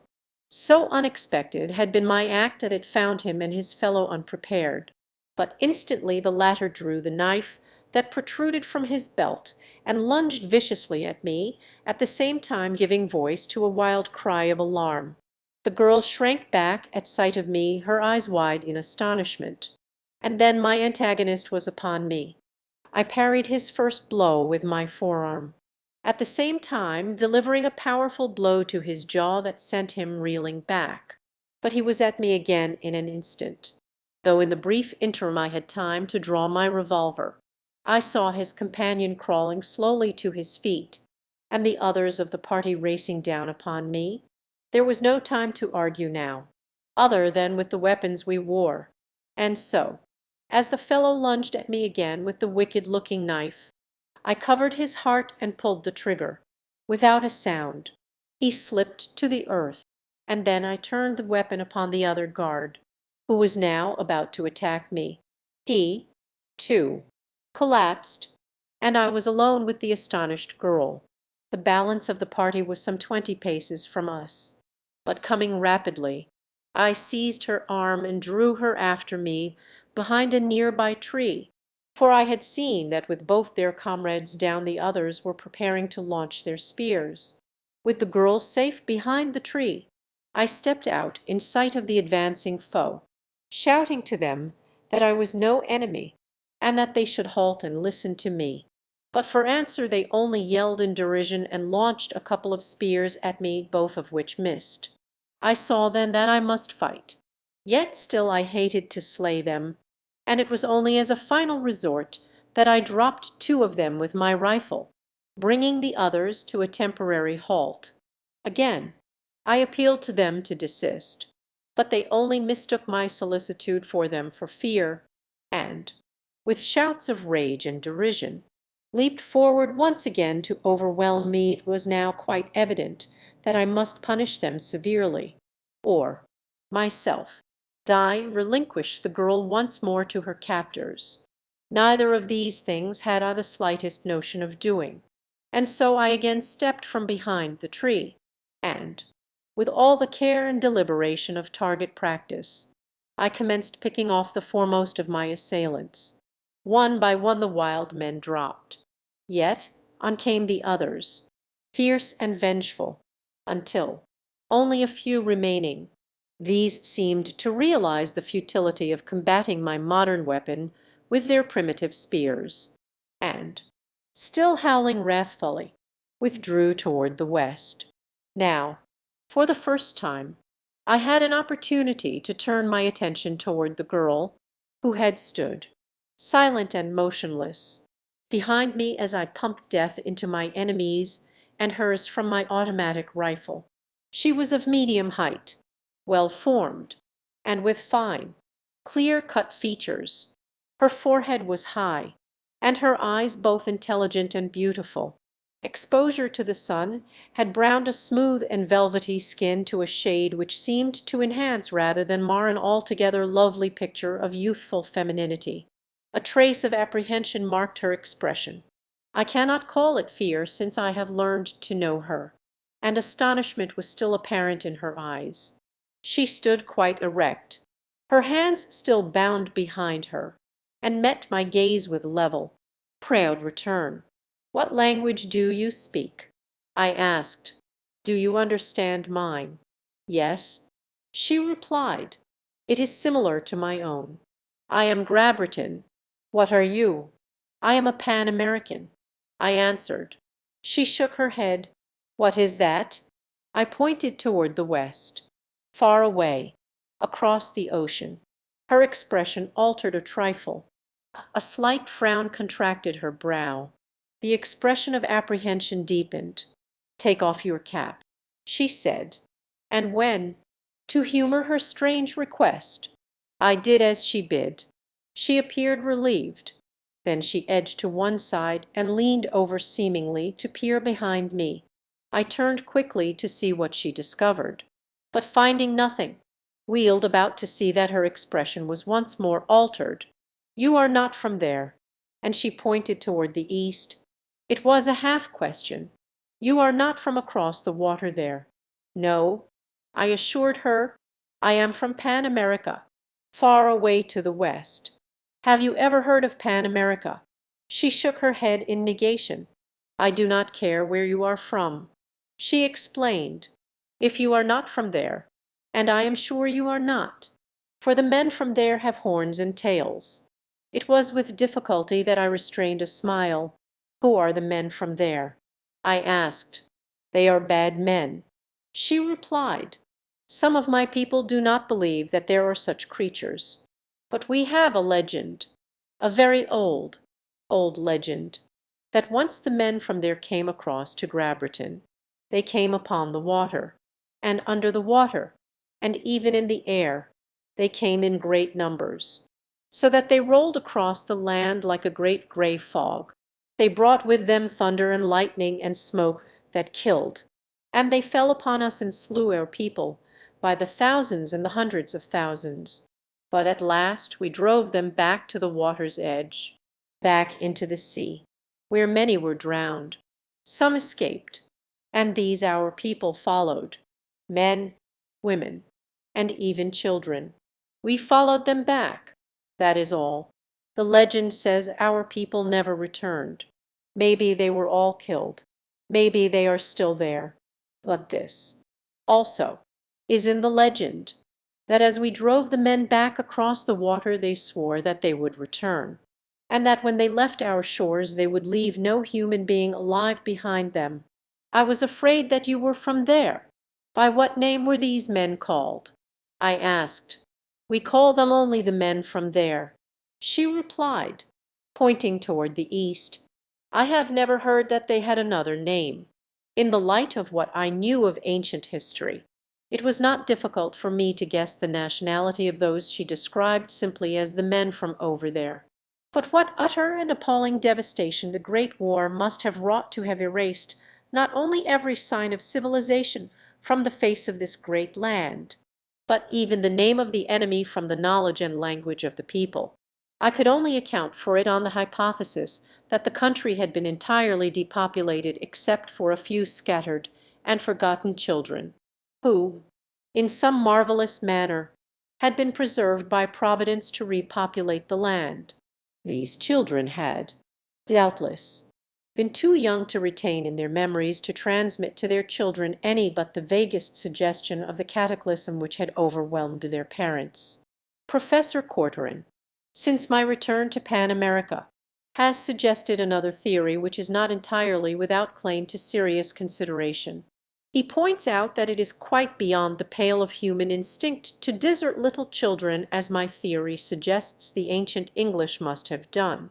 He is more inclined to believe that the expulsion of the foe from England was synchronous with widespread victories by the Allies upon the continent, and that the people of England merely emigrated from their ruined cities and their devastated, blood-drenched fields to the mainland, in the hope of finding, in the domain of the conquered enemy, cities and farms which would replace those they had lost. The learned professor assumes that while a long-continued war had strengthened rather than weakened the instinct of paternal devotion, it had also dulled other humanitarian instincts, and raised to the first magnitude the law of the survival of the fittest, with the result that when the exodus took place the strong, the intelligent, and the cunning, together with their offspring, crossed the waters of the Channel or the North Sea to the continent, leaving in unhappy England only the helpless inmates of asylums for the feeble-minded and insane. My objections to this, that the present inhabitants of England are mentally fit, and could therefore not have descended from an ancestry of undiluted lunacy, he brushes aside with the assertion that insanity is not necessarily hereditary, and that even though it was, in many cases a return to natural conditions from the state of high civilization, which is thought to have induced mental disease in the ancient world, would, after several generations, have thoroughly expunged every trace of the affliction from the brains and nerves of the descendants of the original maniacs. Personally, I do not place much stock in Professor Corcoran's theory, though I admit that I am prejudiced. Naturally, one does not care to believe that the object of his greatest affection is descended from a gibbering idiot and a raving maniac, but I am forgetting the continuity of my narrative, a continuity which I desire to maintain, though I fear that I shall often be led astray. So numerous and varied are the bypaths of speculation which led from the present-day story of the Grabbertons into the mysterious past of their forebears. As I stood talking with the girl, I presently recollected that she still was bound, and with a word of apology, I drew my knife and cut the rawhide thongs which confined her wrists at her back. She thanked me, and with such a sweet smile that I should have been amply repaid by it for a much more arduous service. "And now," I said, "let me accompany you to your home and see you safely again under the protection of your friends." "No," she said, with a hint of alarm in her voice. "You must not come with me. Buckingham will kill you." Buckingham? The name was famous in ancient English history. Its survival, with many other illustrious names, is one of the strongest arguments in refutal of Professor Corcoran's theory, yet it opens no new doors to the past, and, on the whole, rather adds to than dissipates the mystery. "And who is Buckingham?" I asked. "And why should he wish to kill me? He would think that you had stolen me," she replied. "And as he wishes me for himself, he will kill any other whom he thinks desires me. He killed Wetton a few days ago. My mother told me once that Wetton was my father. He was king. Now Buckingham is king. Here, evidently, were a people slightly superior to those of the Isle of Wight. These must have at least the rudiments of civilized government, since they recognized one among them as ruler, with the title king. Also, they retained the word father. The girl's pronunciation, while far from identical with ours, was much closer than the tortured dialect of the Eastenders of the Isle of Wight.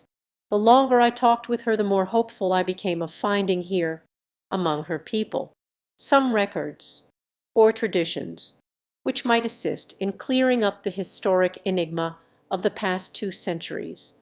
I asked her if we were far from the city of London. But she did not know what I meant. When I tried to explain, describing mighty buildings of stone and brick, broad avenues, parks, palaces, and countless people, she but shook her head sadly. "There is no such place near by," she said. "Only the camp of the lions has places of stone where the beasts lair. But there are no people in the camp of the lions. Who would dare go there?" And she shuddered. "The camp of the lions," I repeated. "And where is that? And what?"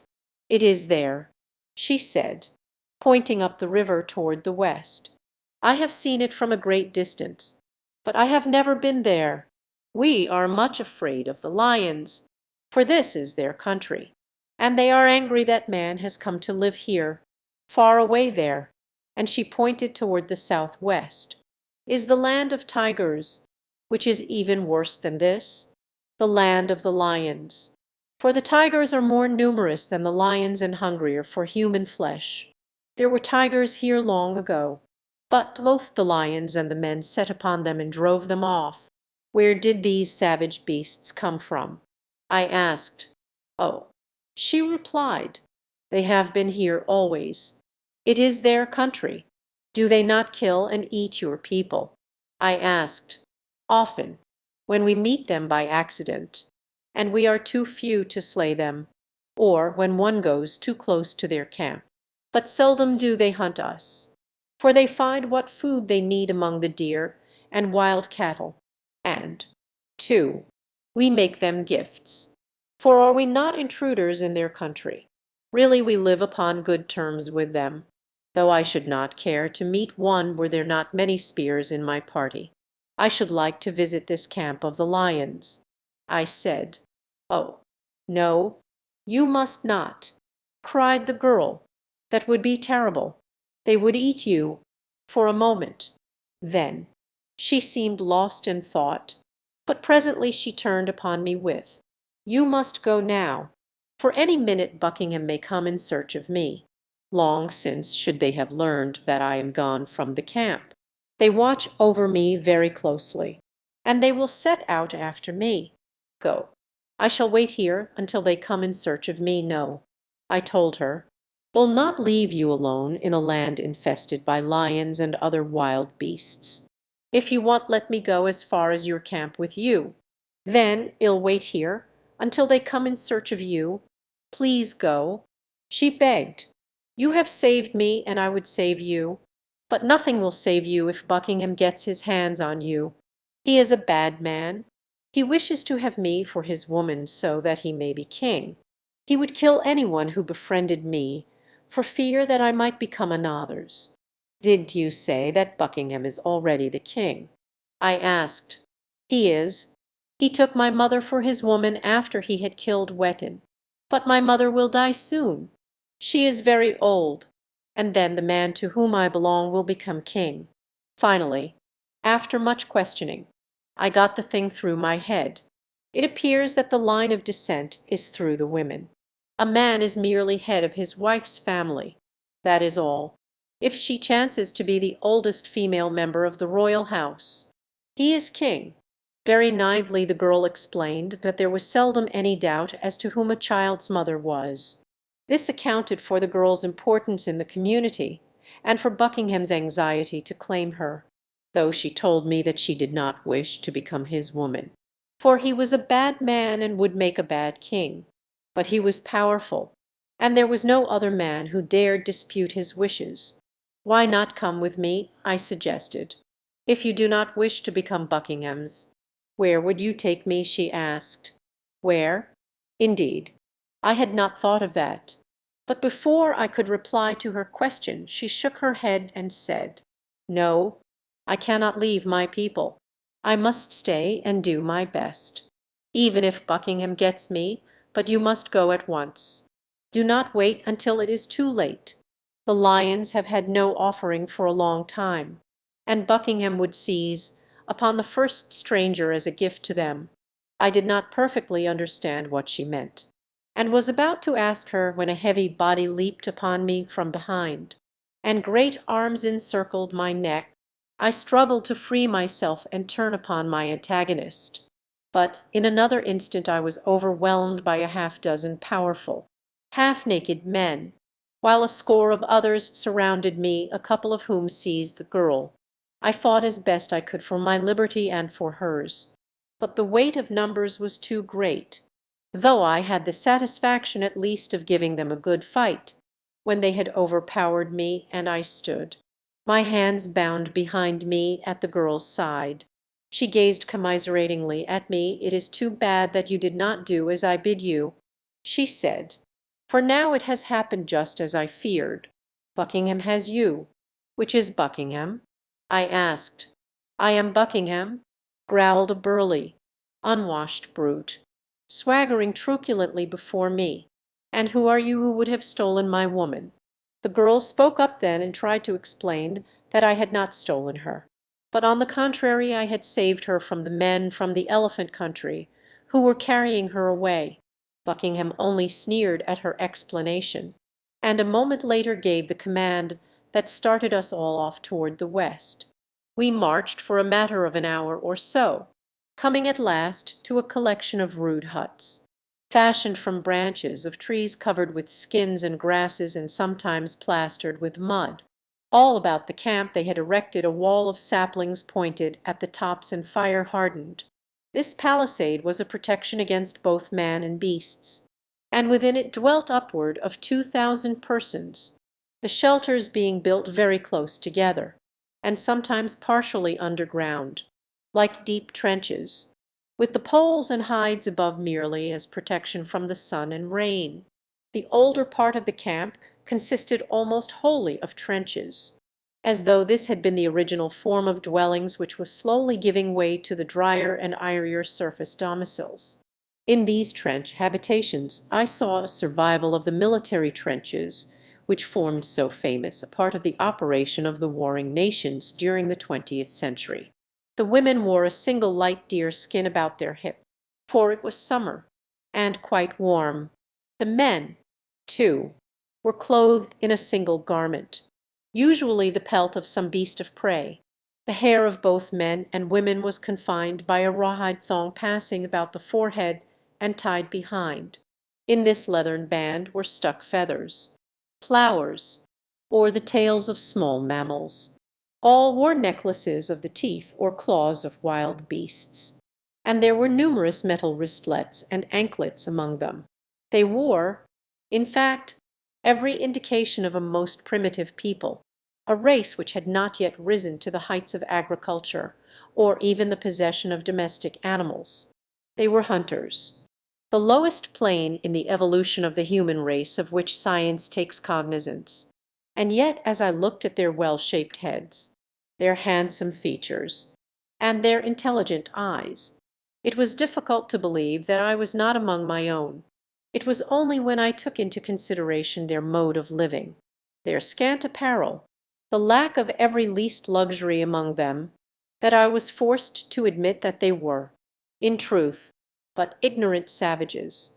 Buckingham had relieved me of my weapons, though he had not the slightest idea of their purpose or uses, and when we reached the camp he exhibited both me and my arms with every indication of pride in this great capture. The inhabitants flocked around me, examining my clothing, and exclaiming in wonderment at each new discovery of button, buckle, pocket, and flap. It seemed incredible that such a thing could be.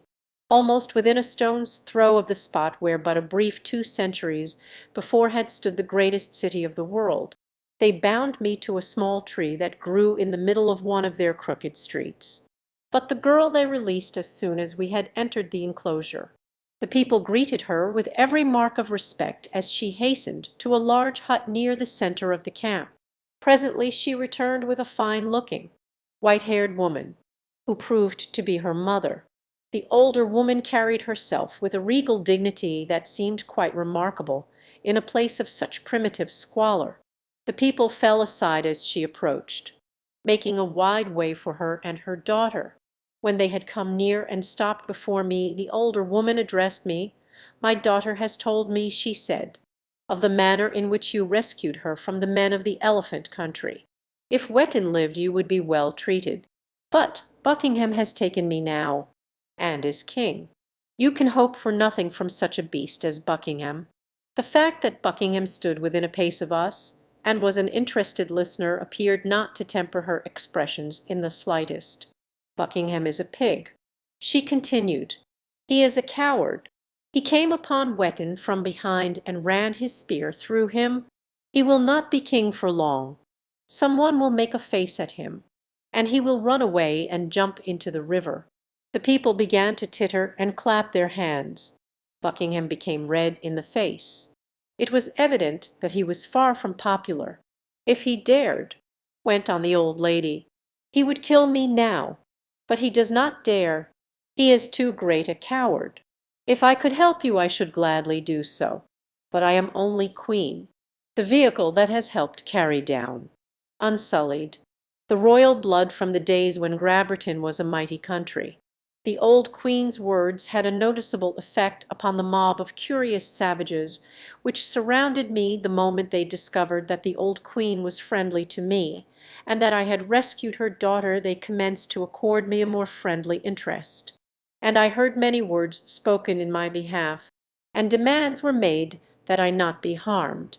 But now Buckingham interfered. He had no intention of being robbed of his prey, blustering and storming. He ordered the people back to their huts, at the same time directing 2 of his warriors to confine me in a dugout in one of the trenches close to his own shelter. Here they threw me upon the ground, binding my ankles together and trussing them up. There they left me lying upon my stomach, a most uncomfortable and strained position, to which was added the pain where the cords cut into my flesh. Just a few days ago my mind had been filled with the anticipation of the friendly welcome I should find among the cultured Englishmen of London.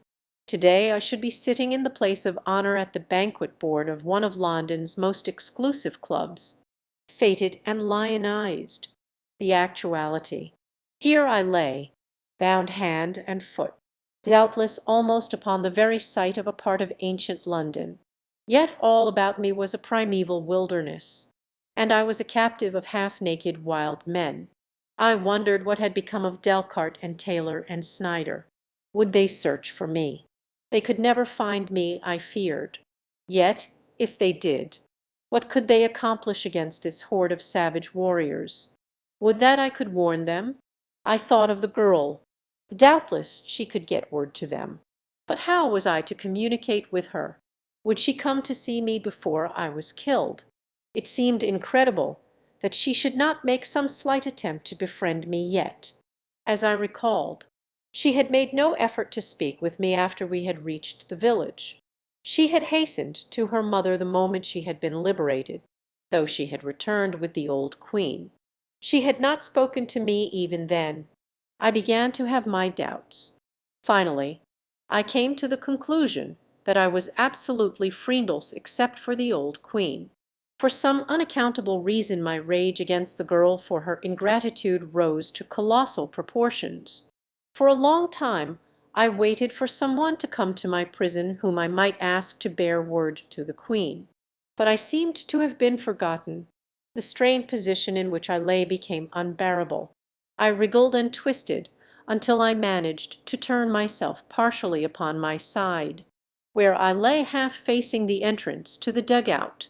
Presently my attention was attracted by the shadow of something moving in the trench without, and a moment later the figure of a child appeared, creeping upon all fours, as, wide-eyed and prompted by childish curiosity, a little girl crawled to the entrance of my hut and peered cautiously and fearfully in. I did not speak at first for fear of frightening the little one away. But when I was satisfied that her eyes had become sufficiently accustomed to the subdued light of the interior, I smiled. Instantly the expression of fear faded from her eyes to be replaced with an answering smile. "Who are you, little girl?" I asked. "My name is Mary." She replied, "I am Victory's sister." "And who is Victory?" "You do not know who Victory is?" she asked, in astonishment. I shook my head in negation. "You saved her from the elephant country people, and yet you say you do not know her. She exclaimed, "Oh, so she is Victory, and you are her sister. I have not heard her name before. That is why I did not know whom you meant." I explained. Here was just the messenger for me. Fate was becoming more kind. "Will you do something for me, Mary?" I asked. "If I can. Go to your mother, the Queen, and ask her to come to me," I said.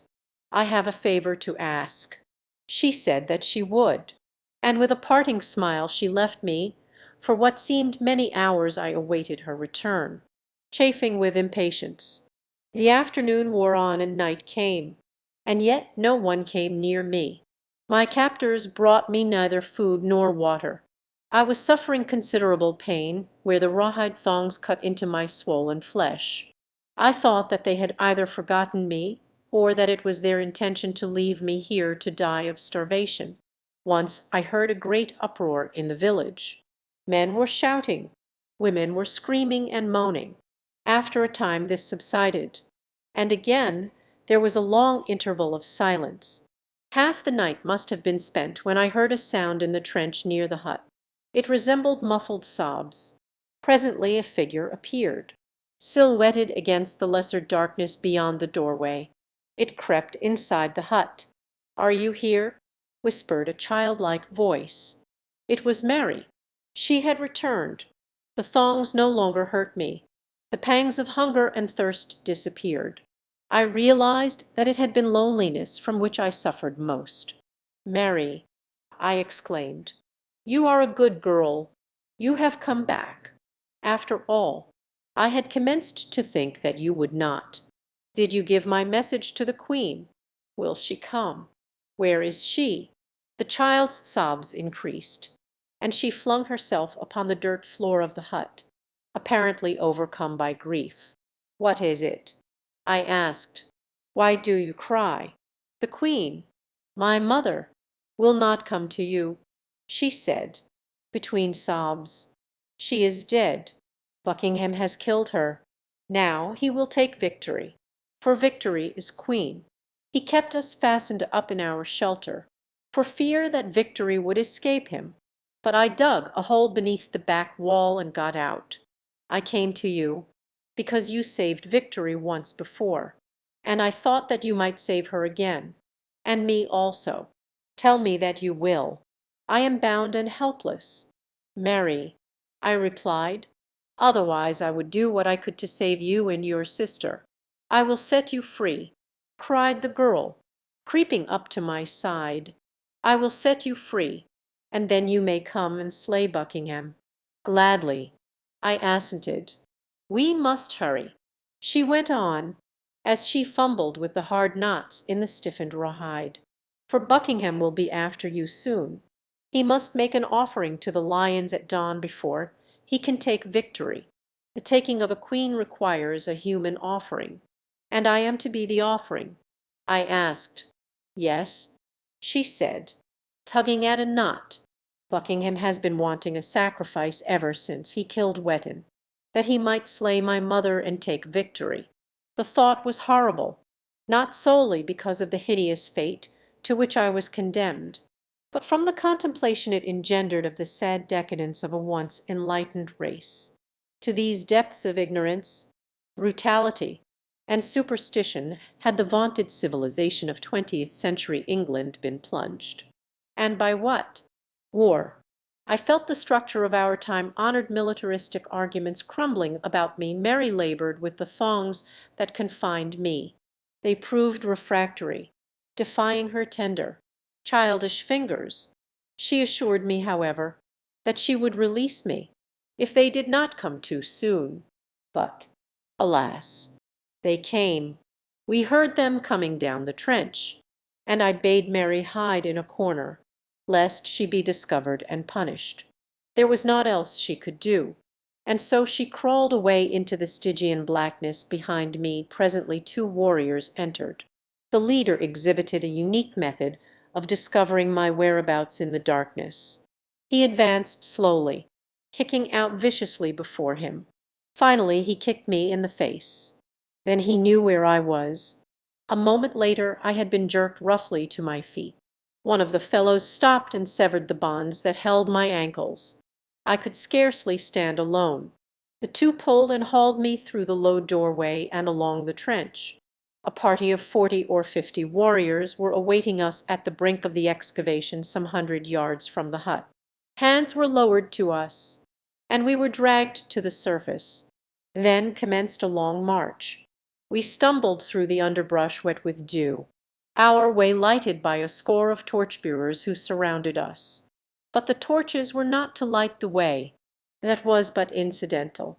They were carried to keep off the huge carnivora that moaned and coughed and roared about us. The noises were hideous. The whole country seemed alive with lions. Yellow-green eyes blazed wickedly at us from out the surrounding darkness. My escort carried long, heavy spears. These they kept ever pointed toward the beast of prey. And I learned from snatches of the conversation I overheard that occasionally there might be a lion who would brave even the terrors of fire to leap. It was for such that the spears were always couched.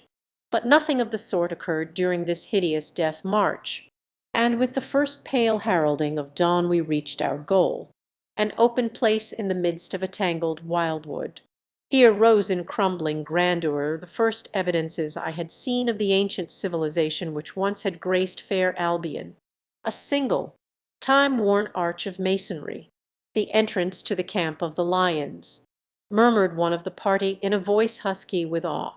Here the party knelt, while Buckingham recited a weird, prayer-like chant. It was rather long, and I recall only a portion of it, which ran, if my memory serves me, somewhat as follows: Lord of Grabberton, we fall on our knees to thee, this gift to bring. Greatest of kings are thou, to thee we humbly bow. Peace to our camp allow. God save thee, King. Then the party rose, and dragging me to the crumbling arch, made me fast to a huge, corroded copper ring which was dangling from an e-bolt embedded in the masonry.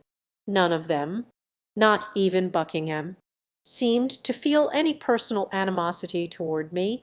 They were naturally rough and brutal, as primitive men are supposed to have been since the dawn of humanity. But they did not go out of their way to maltreat me. With the coming of dawn the number of lions about us seemed to have greatly diminished. At least they made less noise. And as Buckingham and his party disappeared into the woods, leaving me alone to my terrible fate, I could hear the grumblings and growlings of the beasts diminishing with the sound of the chant, which the party still continued. It appeared that the lions had failed to note that I had been left for their breakfast, and had followed off after their worshippers instead.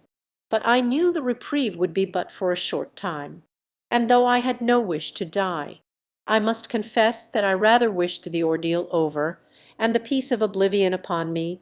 The voices of the men and the lions receded in the distance, until finally quiet reigned about me, broken only by the sweet voices of birds and the sighing of the summer wind in the trees.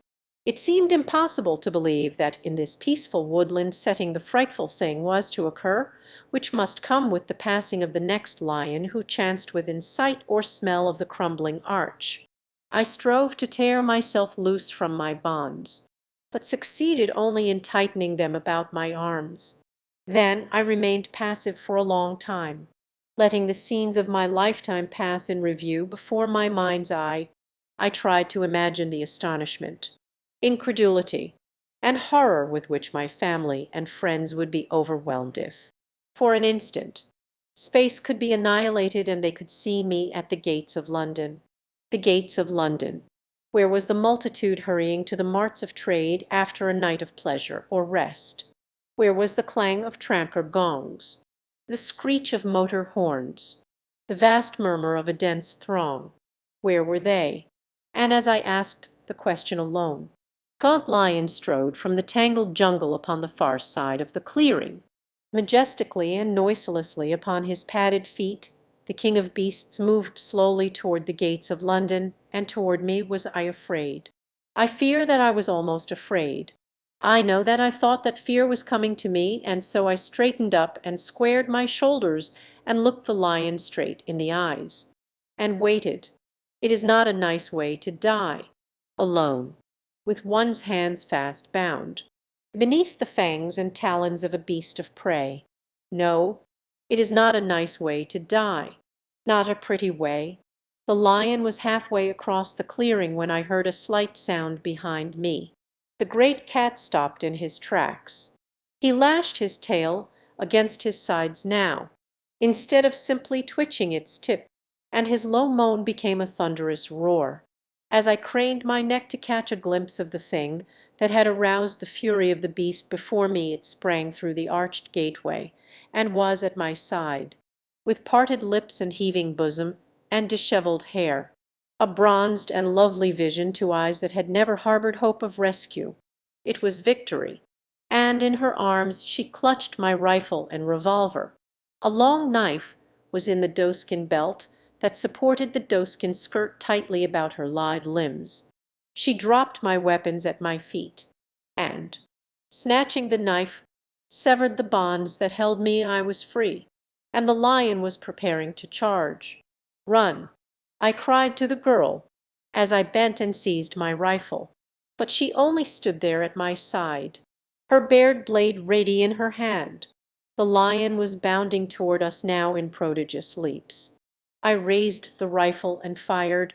It was a lucky shot, for I had no time to aim carefully, and when the beast crumpled and rolled, lifeless, to the ground, I went upon my knees and gave thanks to the God of my ancestors. And, still upon my knees, I turned, and taking the girl's hand in mine, I kissed it. She smiled at that, and laid her other hand upon my head. "You have strange customs in your country," she said. I could not but smile at that when I thought how strange it would seem to my countrymen could they but see me kneeling there on the site of London, kissing the hand of England's Queen.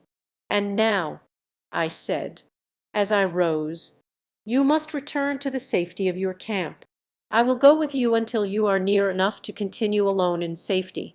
Then I shall try to return to my comrades." "I will not return to the camp," she replied. "But what shall you do?" I asked. "I do not know. Only I shall never go back while Buckingham lives. I should rather die than go back to him. Mary came to me after they had taken you from the camp, and told me, I found your strange weapons and followed with them. It took me a little longer, for often I had to hide in the trees that the lions might not get me, but I came in time. And now you are free to go back to your friends." "And leave you here?" I exclaimed. She nodded, but I could see through all her brave front that she was frightened at the thought. I could not leave her, of course. But what in the world I was to do, cumbered with the care of a young woman, and a queen at that, I was at a loss to know. I pointed out that phase of it to her, but she only shrugged her shapely shoulders and pointed to her knife. It was evident that she felt entirely competent to protect herself. As we stood there we heard the sound of voices. They were coming from the forest through which we had passed when we had come from camp. "They are searching for me," said the girl. "Where shall we hide?" I didn't relish hiding, but when I thought of the innumerable dangers which surrounded us and the comparatively small amount of ammunition that I had with me, I hesitated to provoke a battle with Buckingham and his warriors when, by flight, I could avoid them and preserve my cartridges against emergencies which could not be escaped. "Would they follow us there?" I asked, pointing through the archway into the camp of the lions. "Never," she replied, "for, in the first place, they would know that we would not dare go there, and in the second they themselves would not dare. Then we shall take refuge in the camp of the lions," I said. She shuddered and drew closer to me. "You dare?" she asked. "Why not?" I returned. "We shall be safe from Buckingham, and you have seen, for the second time in 2 days, that lions are harmless before my weapons. Then, too, I can find my friends easiest in this direction, For the river Thames runs through this place you call the Camp of the Lions, and it is farther down the Thames that my friends are awaiting me. Do you not dare come with me? I dare follow wherever you lead." She answered simply, and so I turned and passed beneath the great arch into the city of London. 5. As we entered deeper into what had once been the city, the evidences of man's past occupancy became more frequent. For a mile from the arch there was only a riot of weeds and undergrowth and trees covering small mounds and little hillocks that, I was sure, were formed of the ruins of stately buildings of the dead past. But presently we came upon a district where shattered walls still raised their crumbling tops in sad silence above the grass-grown sepulchres of their fallen fellows. Softened and mellowed by ancient ivy stood these sentinels of sorrow, their scarred faces still revealing the rents and gashes of shrapnel and of bomb. Contrary to our expectations, we found little indication that lions in any great numbers layered in this part of ancient London. Well-worn pathways, moulded by padded paws, led through the cavernous windows or doorways of a few of the ruins we passed, and once we saw the savage face of a great, black-maned lion scowling down upon us from a shattered stone balcony. We followed down the bank of the Thames after we came upon it. I was anxious to look with my own eyes upon the famous bridge, and I guessed, too, that the river would lead me into the part of London where stood Westminster Abbey and the Tower, realizing that the section through which we had been passing was doubtless outlying, and therefore not so built up with large structures as the more centrally located part of the old town. I felt sure that farther down the river I should find the ruins larger. The bridge would be there in part, at least, and so would remain the walls of many of the great edifices of the past. There would be no such complete ruin of large structures as I had seen among the smaller buildings. But when I had come to that part of the city which I judged to have contained the relics I sought, I found havoc that had been wrought there even greater than elsewhere. At one point upon the bosom of the Thames there rises a few feet above the water a single, disintegrating mound of masonry. Opposite it, upon either bank of the river, are tumbled piles of ruins overgrown with vegetation. These, I am forced to believe, are all that remain of London Bridge, for nowhere else along the river is there any other slightest sign of pier or abutment. Rounding the base of a large pile of grass-covered debris, we came suddenly upon the best preserved ruin we had yet discovered. The entire lower story and part of the second story of what must once have been a splendid public building rose from a great knoll of shrubbery and trees, while ivy, thick and luxuriant, clambered upward to the summit of the broken walls. In many places the grey stone was still exposed, its smoothly chiselled face pitted with the scars of battle. The massive portal yawned, sombre and sorrowful, before us, giving a glimpse of marble halls within. The temptation to enter was too great. I wished to explore the interior of this one remaining monument of civilization now dead beyond recall. Through this same portal, within these very marble halls, had Gray and Chamberlain and Kitchener and Shaw, perhaps, come and gone with the other great ones of the past. I took Victory's hand in mine. "Come," I said. "I do not know the name by which this great pile was known, nor the purposes it fulfilled. It may have been the palace of your sires, Victory, from some great throne within. Your forebears may have directed the destinies of half the world. Come." I must confess to a feeling of awe as we entered the rotunda of the great building. Pieces of massive furniture of another day still stood where man had placed them centuries ago. They were littered with dust and broken stone and plaster, but otherwise, so perfect was their preservation I could hardly believe that 2 centuries had rolled by since human eyes were last set upon them. Through one great room after another we wandered, hand in hand, while Victory asked many questions, and for the first time I began to realize something of the magnificence and power of the race from whose loins she had sprung. Splendid tapestries, now mildewed and rotting. Hung upon the walls there were mural paintings, two, depicting great historic events of the past.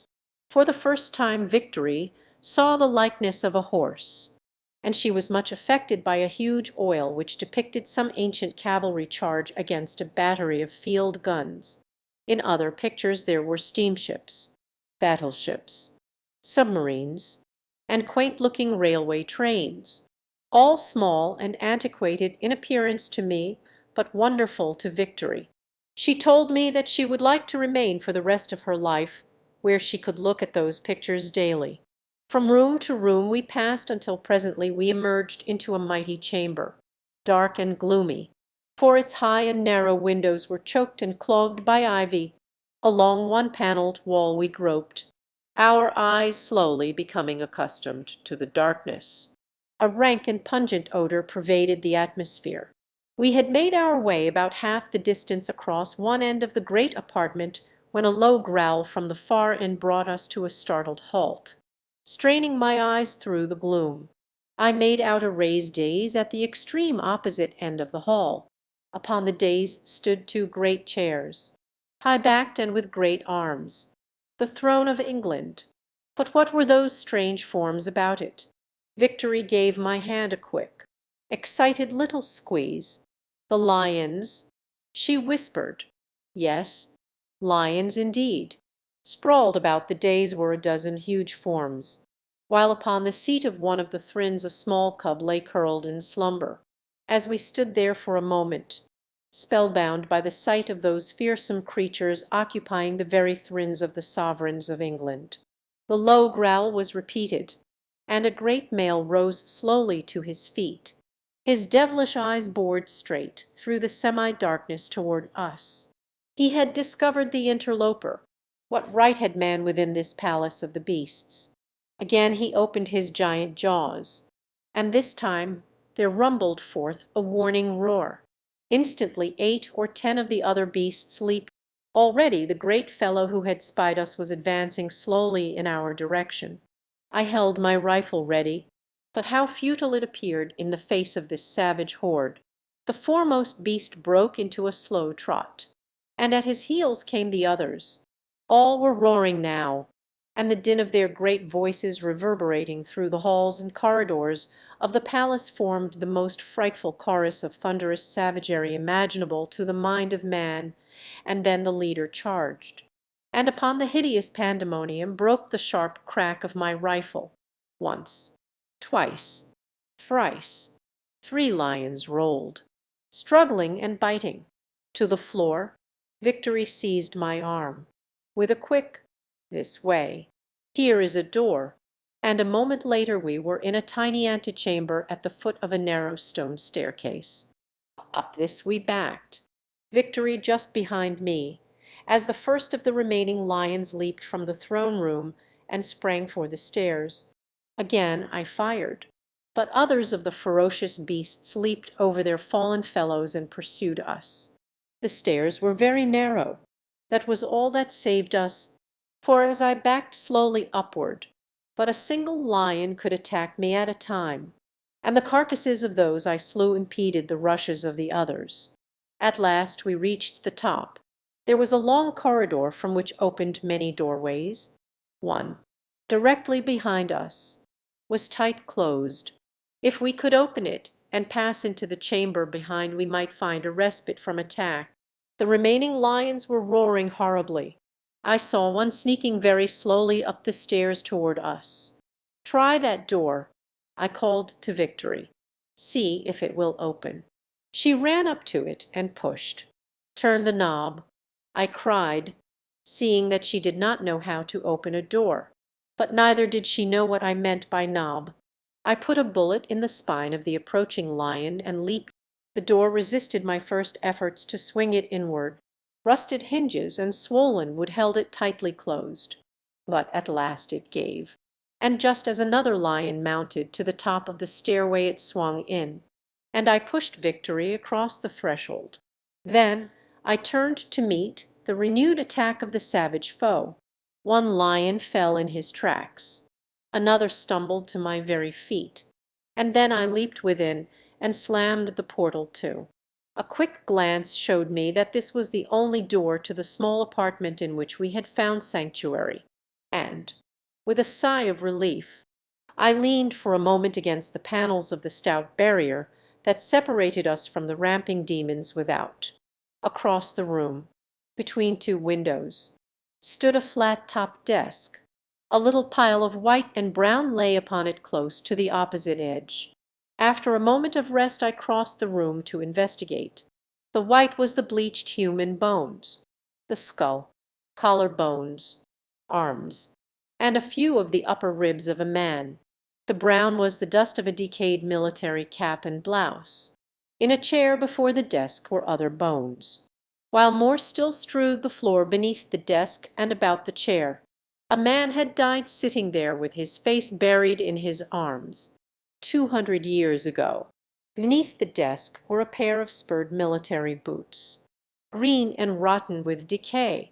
In them were the leg bones of a man. Among the tiny bones of the hands was an ancient fountain pen, as good, apparently, as the day it was made, and a metal-covered memoranda book, closed over the bones of an index finger.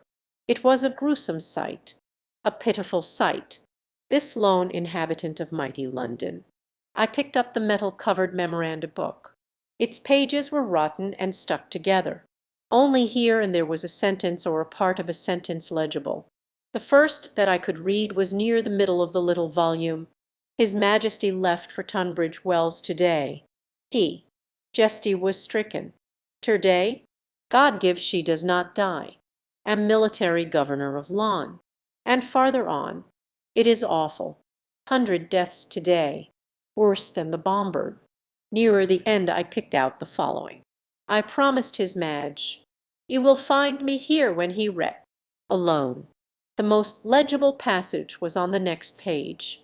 Thank God we drove them out. There is not a single man on British soil today. But at what awful cost!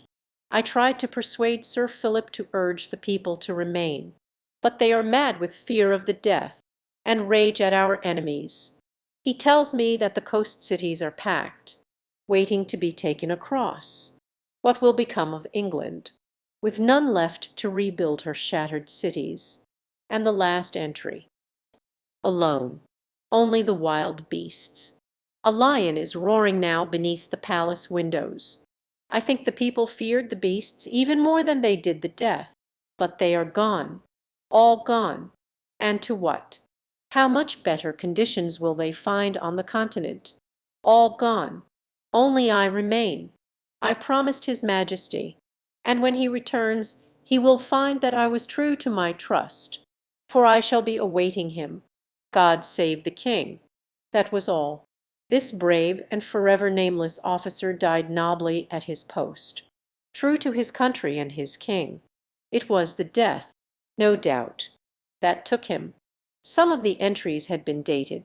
From the few legible letters and figures which remained I judged the end came sometime in August, 1937, but of that I am not at all certain.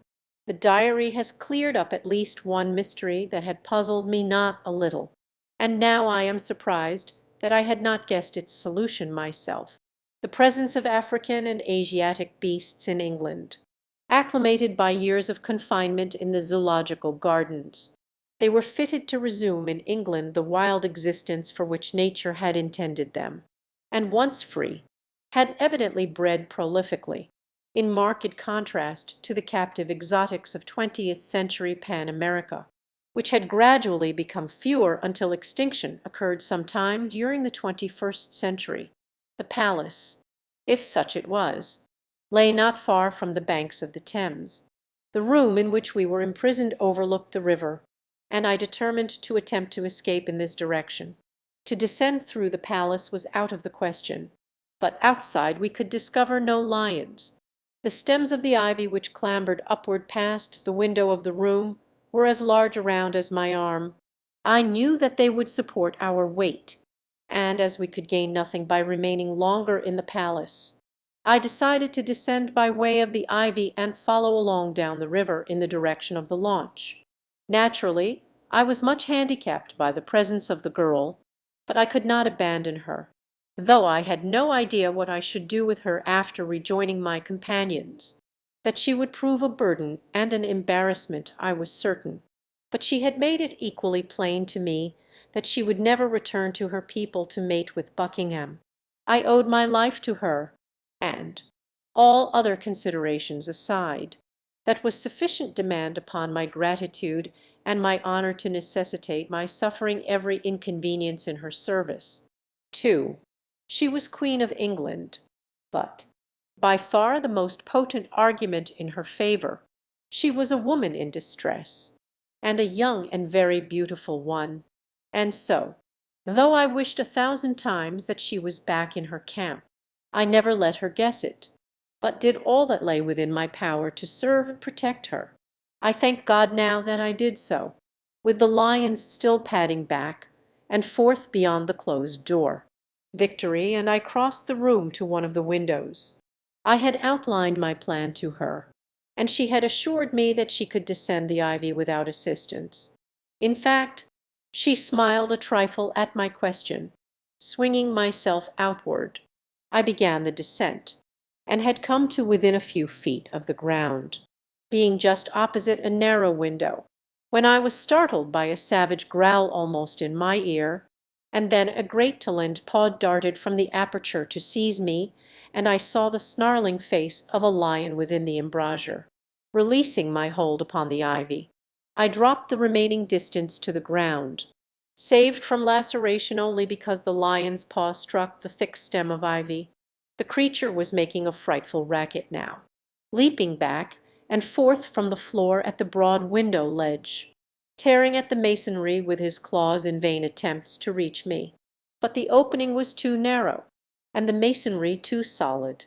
Victory had commenced the descent, but I called to her to stop just above the window, and, as the lion reappeared, growling and snarling, I put a .33 bullet in his face, and at the same moment Victory slipped quickly past him, dropping into my upraised arms that were awaiting her.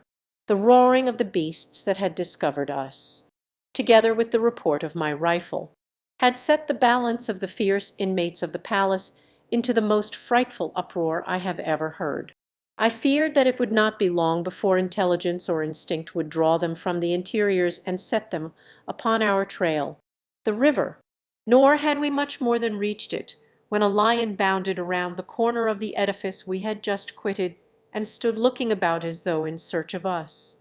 Following came others, while Victory and I crouched in hiding behind a clump of bushes close to the bank of the river. The beasts sniffed about the ground for a while, but they did not chance to go near the spot where we had stood beneath the window that had given us escape. Presently a black-maned male raised his head, and, with cocked ears and glaring eyes, gazed straight at the bush behind which we lay. I could have sworn that he had discovered us, and when he took a few short and stately steps in our direction I raised my rifle and covered him. But, after a long, tense moment he looked away, and turned to glare in another direction. I breathed a sigh of relief, and so did Victory. I could feel her body quiver as she lay pressed close to me, our cheeks almost touching, as we both peered through the same small opening in the foliage. I turned to give her a reassuring smile as the lion indicated that he had not seen us, and as I did so she, too, turned her face toward mine, for the same purpose, doubtless. Anyway, as our heads turned simultaneously, our lips brushed together. A startled expression came into Victory's as she drew back in evident confusion. As for me, the strangest sensation that I have ever experienced claimed me for an instant. A peculiar, tingling thrill ran through my veins, and my head swam. I could not account for it. Naturally, being a naval officer and consequently in the best society of the Federation, I have seen much of women. With others, I have laughed at the assertions of the savants that modern man is a cold and passionless creation in comparison with the males of former ages. In a word, that love, as the one grand passion, had ceased to exist, I do not know, now, but that they were more nearly right than we have guessed, at least in so far as modern civilized woman is concerned. I have kissed many women, young and beautiful and middle-aged and old, and many that I had no business kissing, but never before had I experienced that remarkable and altogether delightful thrill that followed the accidental brushing of my lips against the lips of Victory. The occurrence interested me, and I was tempted to experiment further. But when I would have essayed it, another new and entirely unaccountable force restrained me. For the first time in my life I felt embarrassment in the presence of a woman. What further might have developed I cannot say. For at that moment a perfect she-devil of a lioness, with keener eyes than her lord and master, discovered us. She came trotting toward our place of concealment, rolling and baring her yellow fangs. I waited for an instant, hoping that I might be mistaken, and that she would turn off in some other direction. But no, she increased her trot to a gallop, and then I fired at her, but the bullet, though it struck her full in the breast, did stop her, screaming with pain and rage. The creature fairly flew toward us. Behind her came other lions. Our case looked hopeless. We were upon the brink of the river. There seemed no avenue of escape, and I knew that even my modern automatic rifle was inadequate in the face of so many of these fierce beasts. To remain where we were would have been suicidal. We were both standing now, Victory keeping her place bravely at my side. When I reached the only decision open to me, I turned, just as the lioness crashed into the opposite side of the bushes, and, dragging Victory after me, leaped over the edge of the bank into the river. I did not know that lions are not fond of water, nor did I know if Victory could swim. But death, immediate and terrible, stared us in the face if we remained, and so I took the chance. At this point the current ran close to the shore, so that we were immediately in deep water, and, to my intense satisfaction, Victory struck out with a strong, overhand stroke, and set all my fears on her account at rest. But my relief was short-lived. That lioness, as I have said before, was a veritable devil. She stood for a moment glaring at us. Then like a shot she sprang into the river and swam swiftly after us. Victory was a length ahead of me, swim for the other shore. I called to her. I was much impeded by my rifle, having to swim with one hand while I clung to my precious weapon with the other.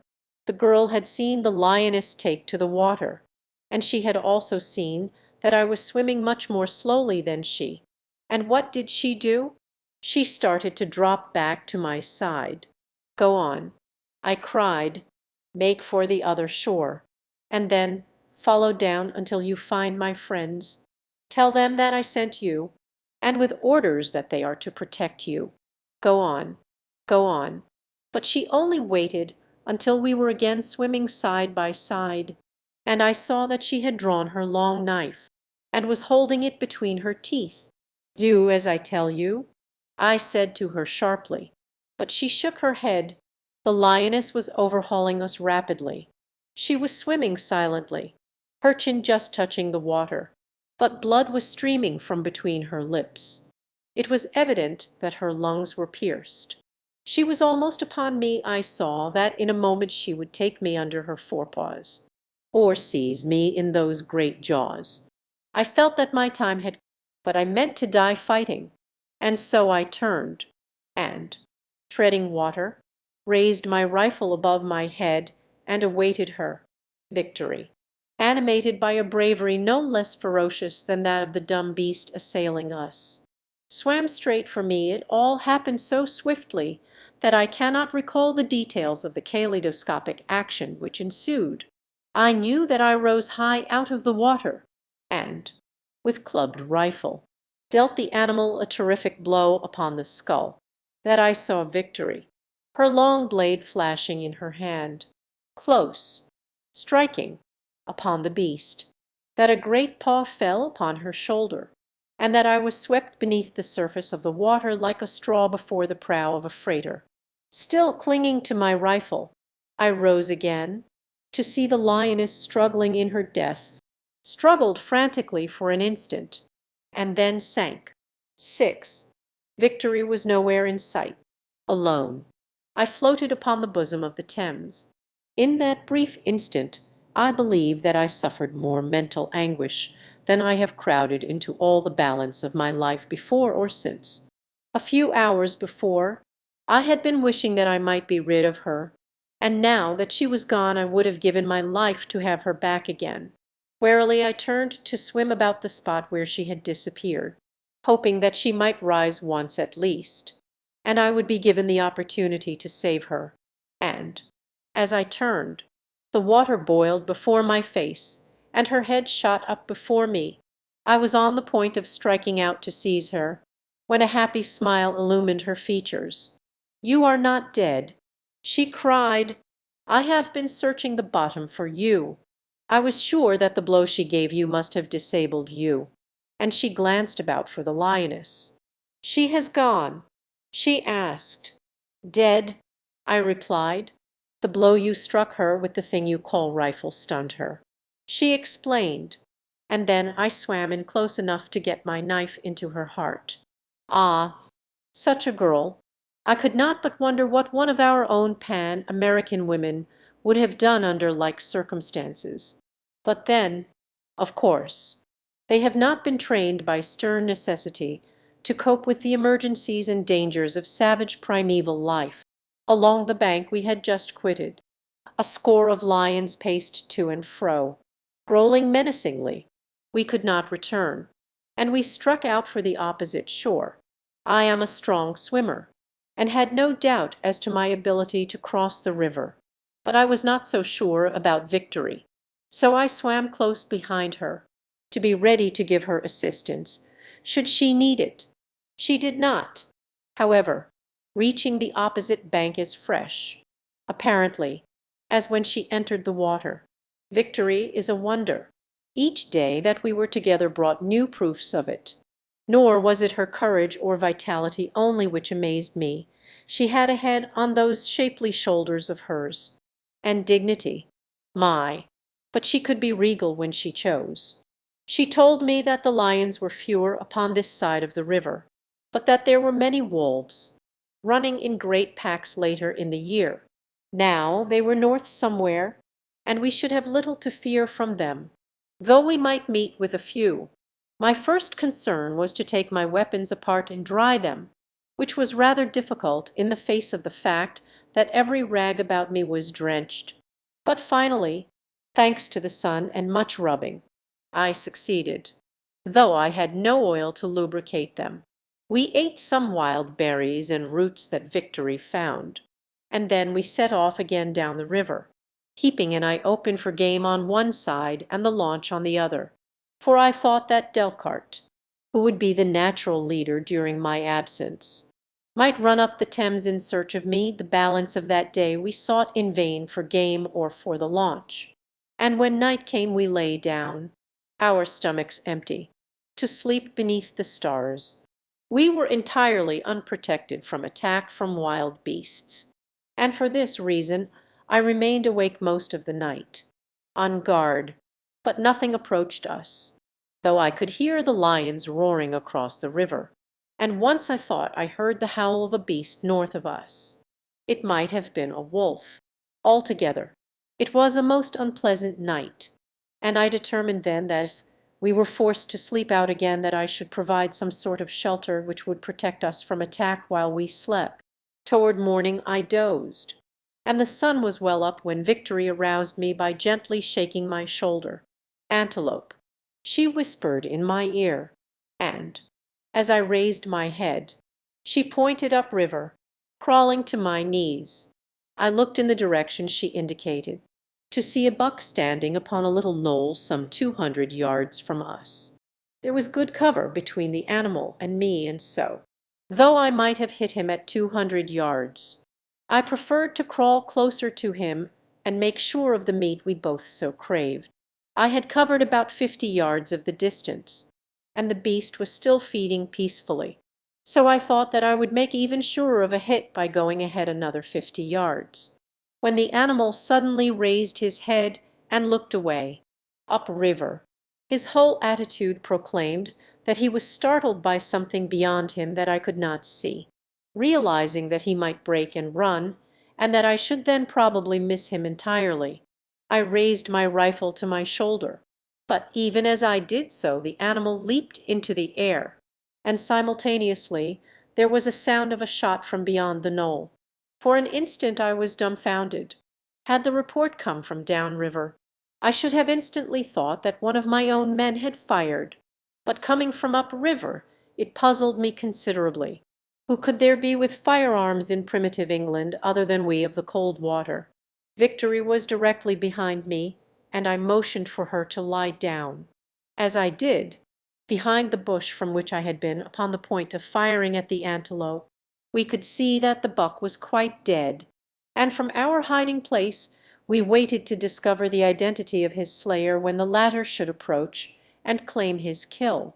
We had not long to wait, and when I saw the head and shoulders of a man appear above the crest of the knoll, I sprang to my feet with a heartfelt cry of joy, for it was Delcarte. At the sound of my voice, Delcarte half raised his rifle in readiness for the attack of an enemy, but a moment later he recognized me and was coming rapidly to meet us. Behind him was Snyder. They both were astounded to see me upon the north bank of the river, and much more so at the sight of my companion. Then I introduced them to Victory, and told them that she was Queen of England. They thought, at first, that I was joking, but when I had recounted my adventures, and they realized that I was in earnest, they believed me. They told me that they had followed me inshore when I had not returned from the hunt, that they had met the men of the elephant country, and had had a short and one-sided battle with the fellows, and that afterward they had returned to the launch with a prisoner, from whom they had learned that I had probably been captured by the men of the lion country. With the prisoner as a guide they had set off up river in search of me, but had been much delayed by motor trouble, and had finally camped after dark a half-mile above the spot where Victory and I had spent the night. They must have passed us in the dark, and why I did not hear the sound of the propeller I do not know, unless it passed me at a time when the lions were making an unusually air-splitting din upon the opposite side, taking the antelope with us. We all returned to the launch, where we found Taylor as delighted to see me alive again as Delcarte had been. I cannot say truthfully that Snyder evinced much enthusiasm at my rescue. Taylor had found the ingredients for chemical fuel, and the distilling of them had, with the motor trouble, accounted for their delay in setting out after me. The prisoner that Delcarte and Snyder had taken was a powerful young fellow from the elephant country, notwithstanding the fact that they had all assured him to the contrary. He still could not believe that we would not kill him. He assured us that his name was 36, and, as he could not count above 10, I am sure that he had no conception of the correct meaning of the word, and that it may have been handed down to him either from the military number of an ancestor who had served in the English ranks during the Great War, or that originally it was the number of some famous regiment with which a forebear fought. Now that we were reunited, we held a council to determine what course we should pursue in the immediate future. Snyder was still for setting out to sea and returning to Pan America, but the better judgment of Delcarte and Taylor ridiculed the suggestion. We should not have lived a fortnight. To remain in England, constantly menaced by wild beasts and men equally as wild, seemed about as bad. I suggested that we cross the Channel and ascertain if we could not discover a more enlightened and civilized people upon the continent. I was sure that some trace of the ancient culture and greatness of Europe must remain. Germany, probably, would be much as it was during the 20th century, for, in common with most Pan-Americans, I was positive that Germany had been victorious in the Great War. Snyder demurred at the suggestion. He said that it was bad enough to have come this far. He did not want to make it worse by going to the Continent. The outcome of it was that I finally lost my patience, and told him that from then on he would do what I thought best, that I proposed to assume command of the party, and that they might all consider themselves under my orders, as much so as though we were still aboard the Coldwater and in Pan American waters. Delcart and Taylor immediately assured me that they had not for an instant assumed anything different, and that they were as ready to follow and obey me here as they would be upon the other side of 30. Snyder said nothing, but he wore a sullen scowl, and I wished then, as I had before, and as I did to a much greater extent later, that fate had not decreed that he should have chanced to be a member of the Lounge party upon that memorable day when last we quitted the Coldwater. Victory, who was given a voice in our councils, was all for going to the Continent, or anywhere else, in fact, where she might see new sights and experience new adventures. Afterward we can come back to Grabberton, she said, and if Buckingham is not dead, and we can catch him away from his men and kill him, then I can return to my people, and we can all live in peace and happiness. She spoke of killing Buckingham with no greater concern than one might evince in the contemplated destruction of a sheep. Yet she was neither cruel nor vindictive. In fact, Victory is a very sweet and womanly woman, but human life is of small account beyond 30.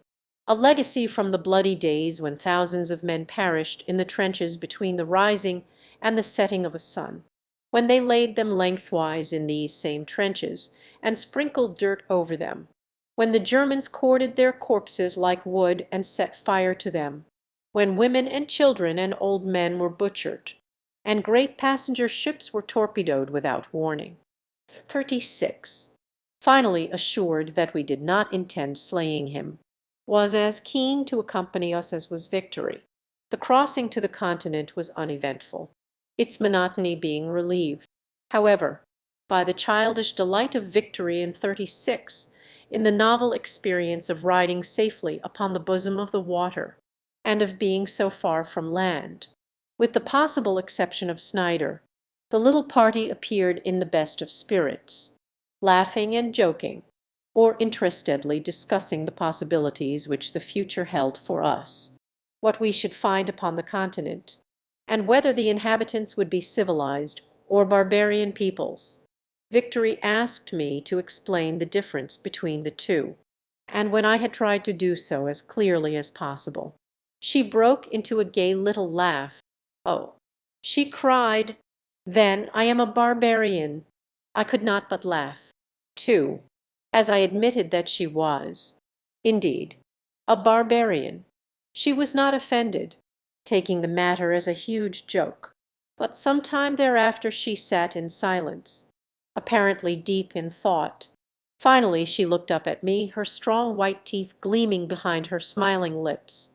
"Should you take that thing you call razor," she said, "and cut the hair from the face of, and exchange garments with him, you would be the barbarian and 36 the civilized man.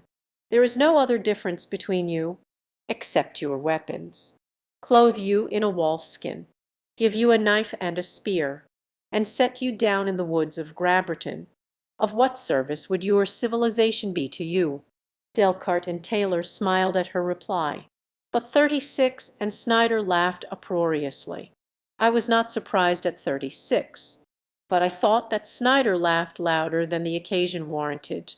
As a matter of fact, Snyder, it seemed to me, was taking advantage of every opportunity, however slight, to show insubordination, and I determined then that at the first real breach of discipline I should take action that would remind Snyder, ever after, that I was still his commanding officer.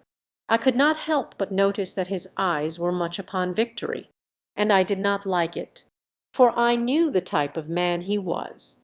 But as it would not be necessary ever to leave the girl alone with him, I felt no apprehension for her safety. After the incident of the discussion of barbarians I thought that Victory's manner toward me changed perceptibly. She held aloof from me, and when Snyder took his turn at the wheel, sat beside him, upon the pretext that she wished to learn how to steer the launch.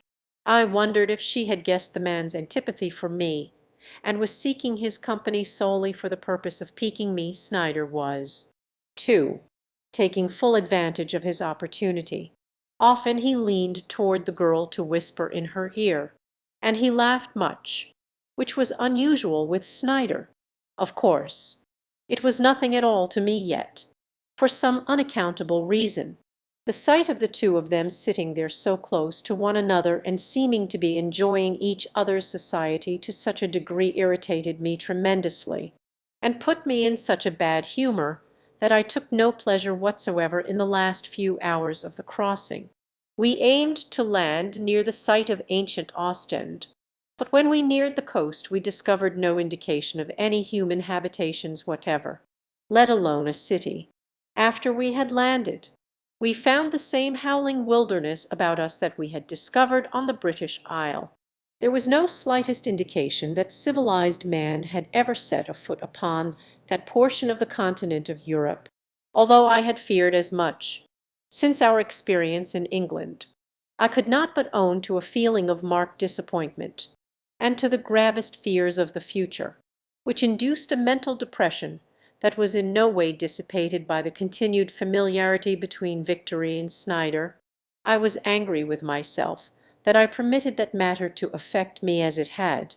I did not wish to admit to myself that I was angry with this uncultured little savage, that it made the slightest difference to me what she did or what she did not do, or that I could so lower myself, and yet, to be honest, I was doing both. Finding nothing to detain us about the spot where Ostend once had stood, we set out up the coast in search of the mouth of the river Rhine, which I proposed ascending in search of civilized man. It was my intention to explore the Rhine as far up as the launch would take us. If we found no civilization there we would return to the North Sea, continue up the coast to the Elbe, and follow that river and the canals of Berlin. Here, at least, I was sure that we should find what we sought, and, if not, then all Europe had reverted to barbarism. The weather remained fine, and we made excellent progress. But everywhere along the Rhine we met with the same disappointment. No sign of civilized man, in fact. No sign of man at all. I was not enjoying the exploration of modern Europe as I had anticipated. I was unhappy. Victory seemed changed, too. I had enjoyed her company at first, but since the trip across the Channel I had held aloof from her. Her chin was in the air most of the time, and yet I rather think that she regretted her friendliness with Snyder, for I noticed that she avoided him entirely. He, on the contrary, emboldened by her former friendliness, sought every opportunity to be near her. I should have liked nothing better than a reasonably good excuse to punch his head. Yet, paradoxically, I was ashamed of myself. I realized that there was something the matter with me, but I did not know what it was. Matters remained thus for several days, and we continued our journey up the Rhine. At Cologne, I had hoped to find some reassuring indications, but there was no Cologne, and as there had been no other cities along the river up to that point, the devastation was infinitely greater than time alone could have wrought. Great guns, bombs, and mines must have leveled every building that man had raised. And then nature, unhindered, had covered the ghastly evidence of human depravity with her Bautos mantle of verdure. Splendid trees reared their stately tops where splendid cathedrals once had reared their domes, and sweet wild flowers blossomed in simple serenity in soil that once was drenched with human blood. Nature had reclaimed what man had once stolen from her and defiled. A herd of zebras grazed where once the German Kaiser may have reviewed his troops. An antelope rested peacefully in a bed of daisies where, perhaps, 200 years ago a big gun belched its terror-laden messages of death, of hate, of destruction against the works of man and God alike. We were in need of fresh meat. Yet I hesitated to shatter the quiet and peaceful serenity of the view with the crack of a rifle and the death of one of those beautiful creatures before us. But it had to be done. We must eat. I left the work to Delcarte, however, and in a moment we had 2 antelope and the landscape to ourselves. After eating, we boarded the launch and continued up the river. For 2 days we passed through a primeval wilderness. In the afternoon of the second day we landed upon the west bank of the river, and, leaving Snyder and 36 to guard Victory and the launch, Delcarte, Taylor, and I set out after game. We tramped away from the river for upwards of an hour before discovering anything, and then only a small red deer, which Taylor brought down with a neat shot of 200 yards.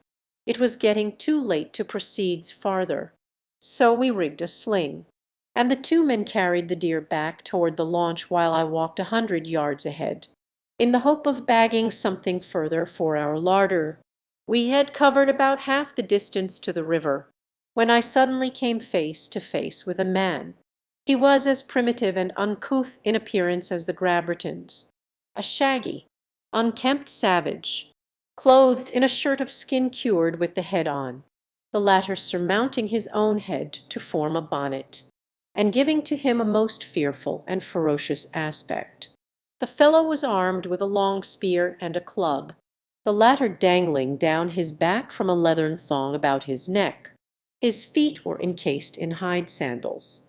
At sight of me he halted for an instant, then turned and dove into the forest, and, though I called reassuringly to him in English, he did not return, nor did I again see him. The sight of the wild man raised my hopes once more that elsewhere we might find men in a higher state of civilization. It was the society of civilized man that I craved, and so, with a lighter heart, I continued on toward the river and the launch. I was still some distance ahead of Delcarte and Taylor when I came in sight of the Rhine again, but I came to the water's edge before I noticed that anything was amiss with the party we had left there a few hours before. My first intimation of disaster was the absence of the launch from its former moorings, and then, a moment later, I discovered the body of a man lying upon the bank.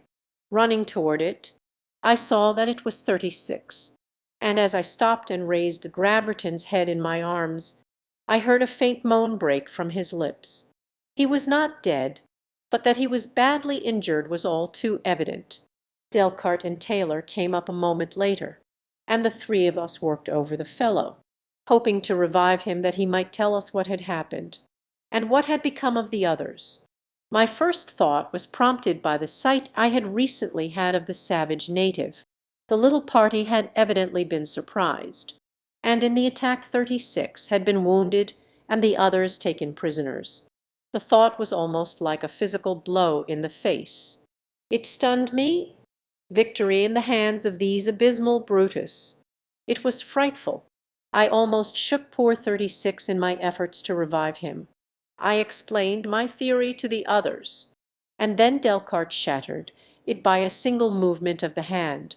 He drew aside the lion's skin that covered half of the Grabberton's breast, revealing a neat, round hole in 36's chest, a hole that could have been made by no other weapon than a rifle.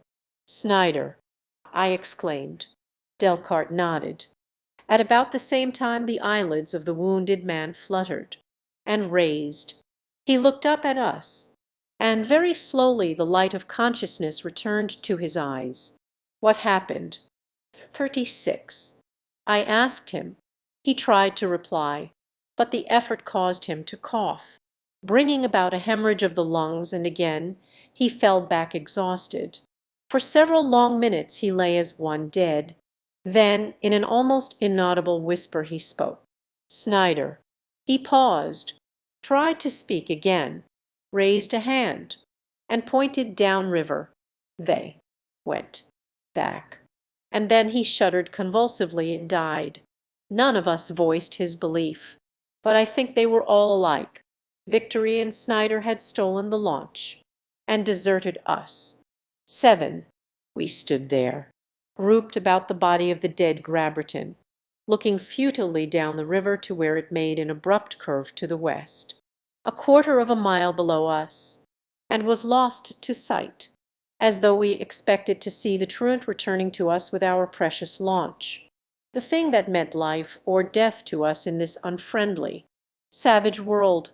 I felt, rather than saw, Taylor turn his eyes slowly toward my profile, and, as mine swung to meet them, the expression upon his face recalled me to my duty and responsibility as an officer. The utter hopelessness that was reflected in his face must have been the counterpart of what I myself felt. But in that brief instant I determined to hide my own misgivings that I might bolster up the courage of the others. "We are lost," was written as plainly upon Taylor's face as though his features were the printed words upon an open book. He was thinking of the launch, and of the launch alone. Was I? I tried to think that I was. But a greater grief than the loss of the launch could have engendered in me filled my heart.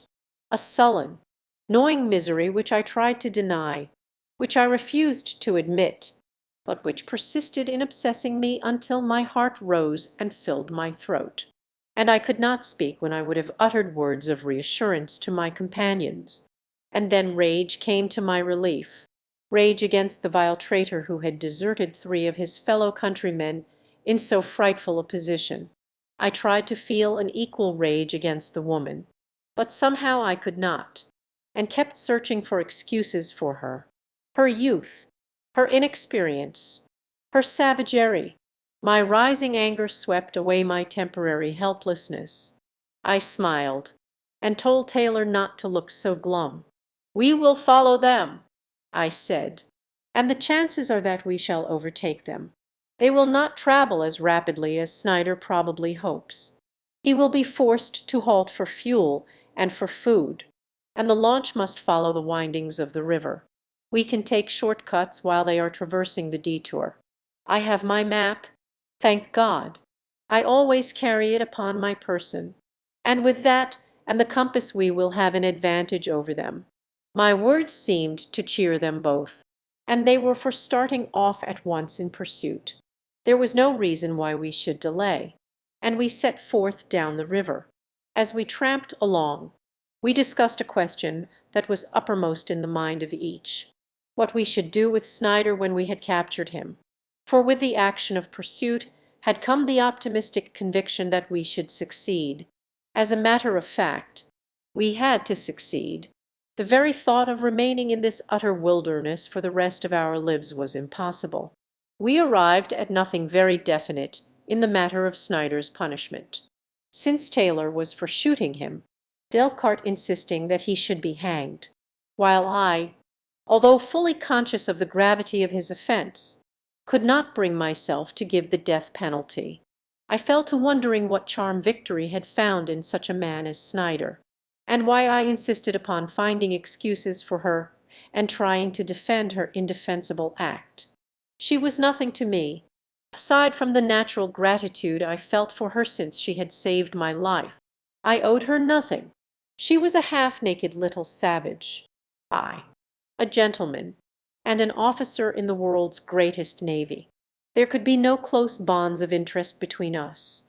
This line of reflection I discovered to be as distressing as the former. But, though I tried to turn my mind to other things, it persisted in returning to the vision of an oval face, sun-tanned, of smiling lips, revealing white and even teeth, of brave eyes that harbored no shadow of guile, and of a tumbling mass of wavy hair that crowned the loveliest picture on which my eyes had ever rested. Every time this vision presented itself, I felt myself turn cold with rage and hate against Snyder. I could forgive the launch, but if he had wronged her he should die. He should die at my own hands. In this I was determined. For 2 days we followed the river northward, cutting off where we could, but confined for the most part to the game trails that paralleled the stream. One afternoon we cut across a narrow neck of land that saved us many miles, where the river wound to the west and back again. Here we decided to halt, for we had had a hard day of it, and, if the truth were known, I think that we had all given up hope of overtaking the launch other than by the merest accident. We had shot a deer just before our halt, and, as Taylor and Delcart were preparing it, I walked down to the water to fill our canteens. I had just finished, and was straightening up, when something floating around a bend above me caught my eye. For a moment I could not believe the testimony of my own senses. It was a boat. I shouted to Delcart and Taylor, who came running to my side. "The launch!" cried Delcart. And, indeed, it was the launch, floating down river from above us. Where had it been? How had we passed it? And how were we to reach it now? Should Snyder and the girl discover us? "It's drifting," said Taylor. "I see no one in it." I was stripping off my clothes, and Delcart soon followed my example. I told Taylor to remain on shore with the clothing and rifles.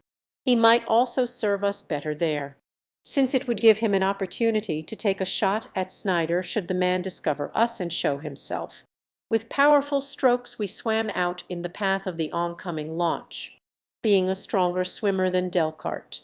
I soon was far in the lead, reaching the center of the channel just as the launch bore down upon me. It was drifting broadside on. I seized the gunwale and raised myself quickly, so that my chin topped the side. I expected a blow the moment that I came within the view of the occupants. But no blow fell. Snyder lay upon his back in the bottom of the boat alone. Even before I had clambered in and stooped above him I knew that he was dead. Without examining him further, I ran forward to the control board and pressed the starting button. To my relief, the mechanism responded. The launch was uninjured, coming about. I picked up Delcart.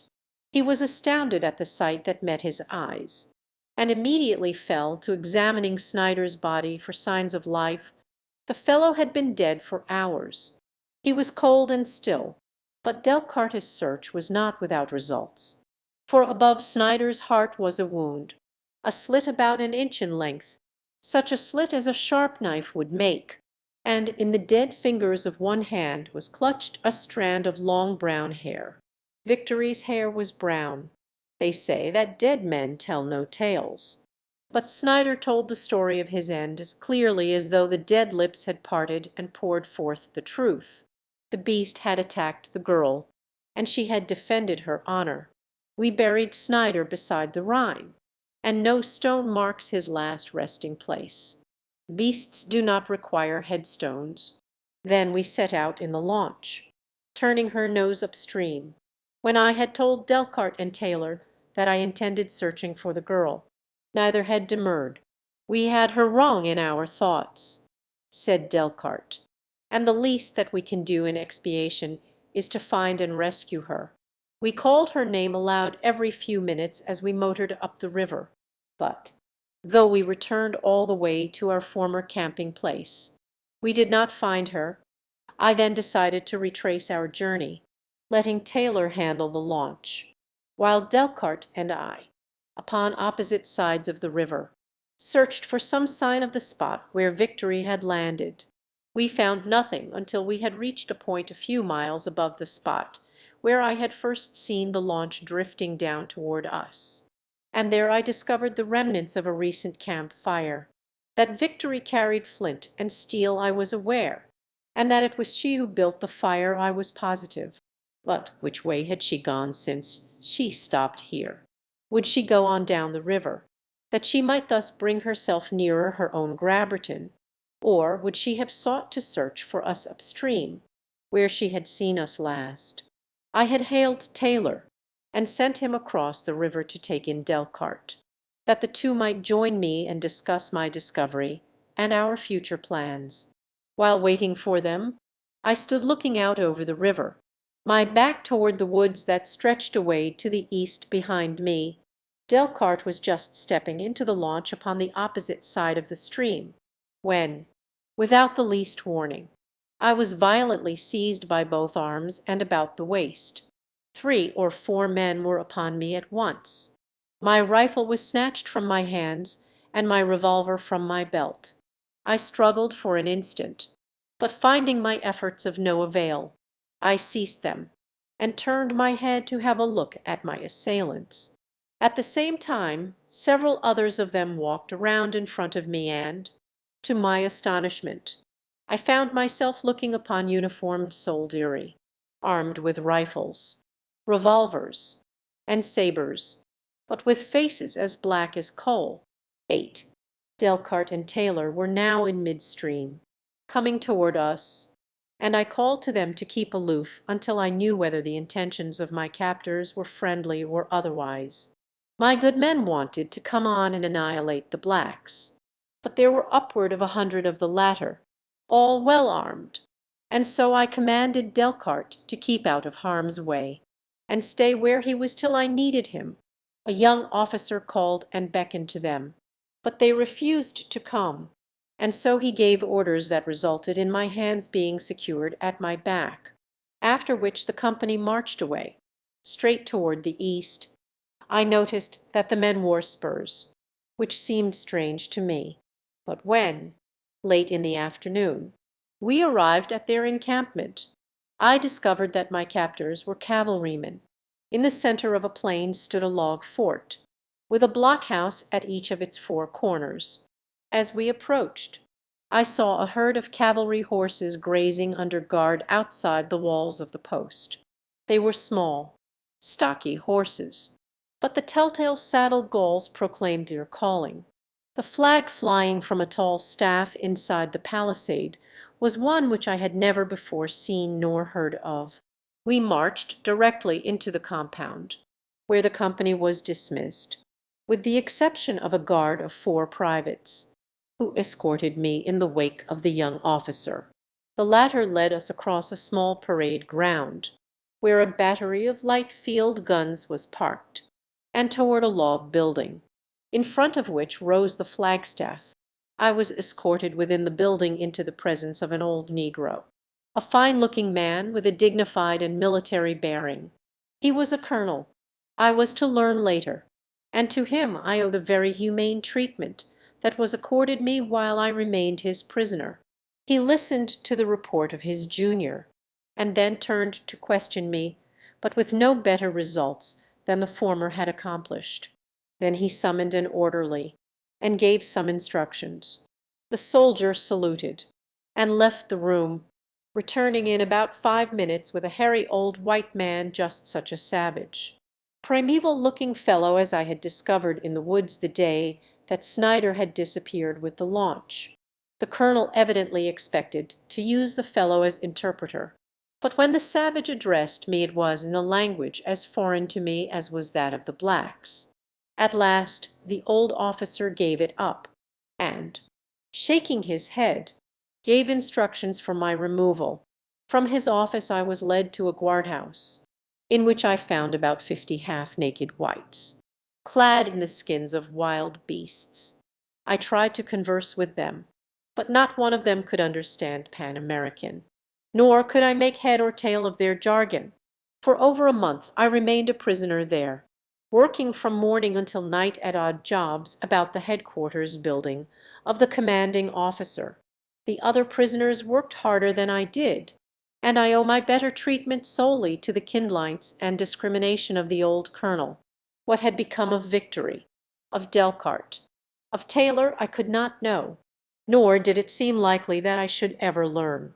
I was most depressed, but I whiled away my time in performing the duties given me to the best of my ability and attempting to learn the language of my captors.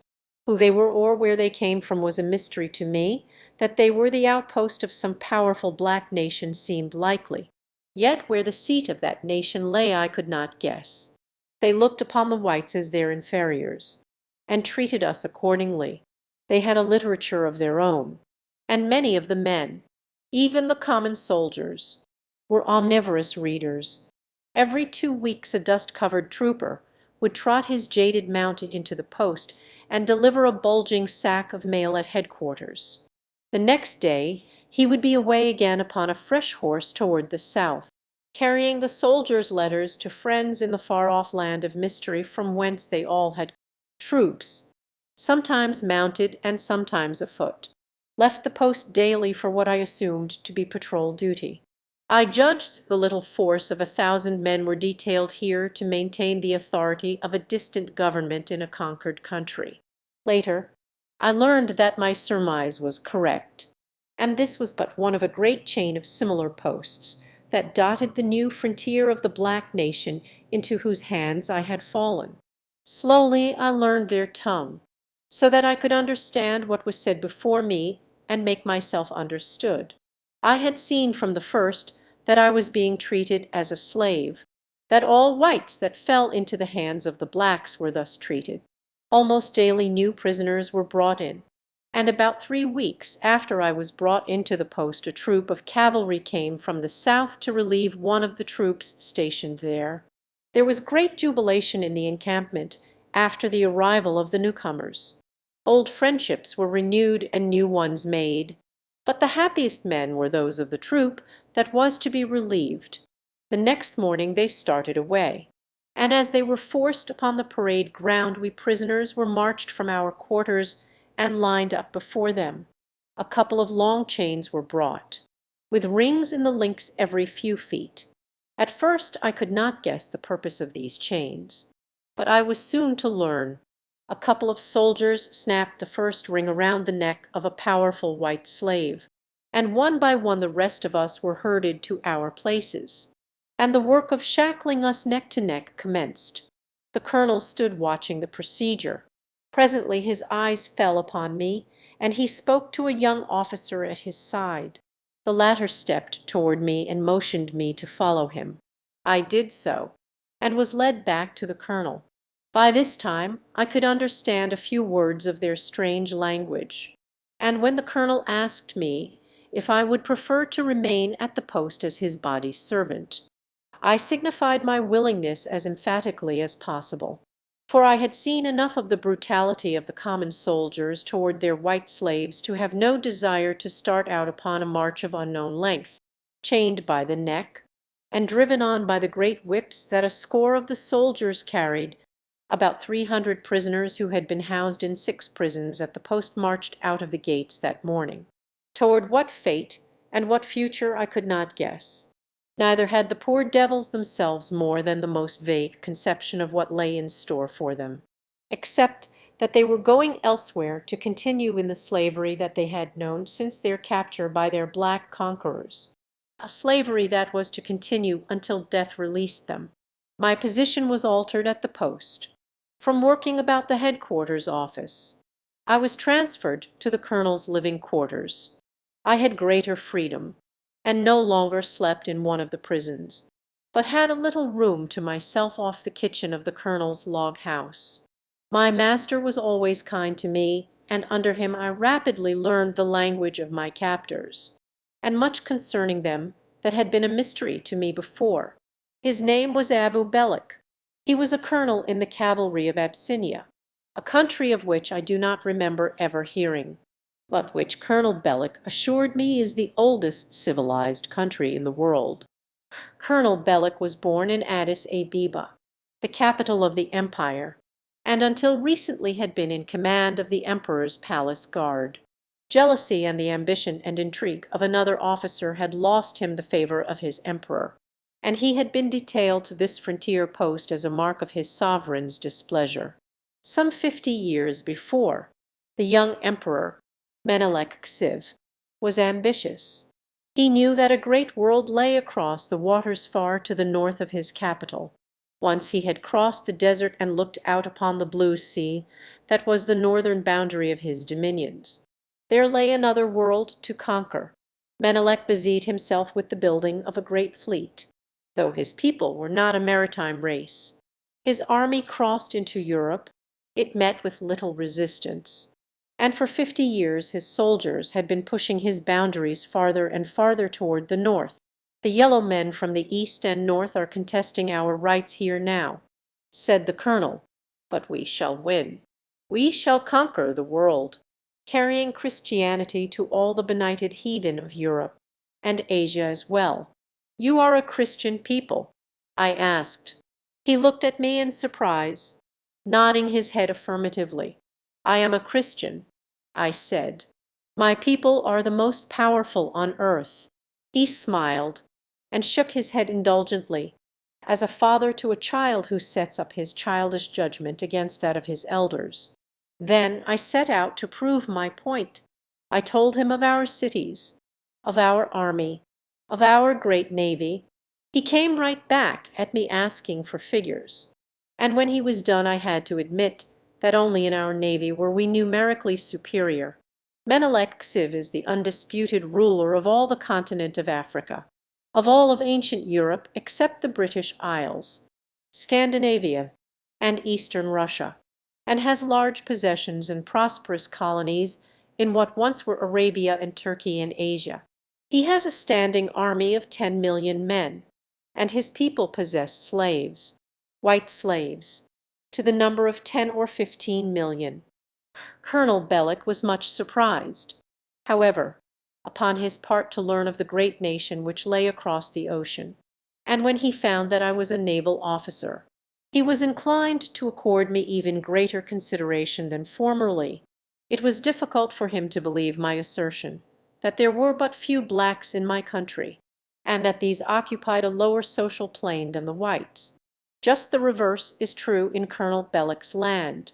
He considered whites inferior beings, creatures of a lower order, and assuring me that even the few white freemen of Abyssinia were never accorded anything approximating a position of social equality with the blacks. They live in the poorer districts of the cities, in little white colonies, and a black who marries a white is socially ostracized.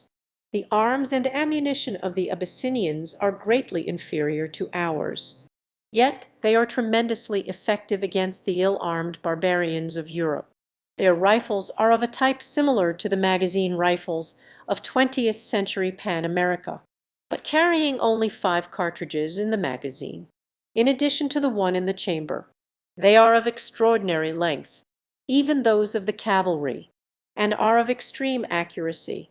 The Abyssinians themselves are a fine-looking race of black men, tall, muscular, with fine teeth, and regular features, which incline distinctly toward Semitic mold. I refer to the full-blooded natives of Abyssinia.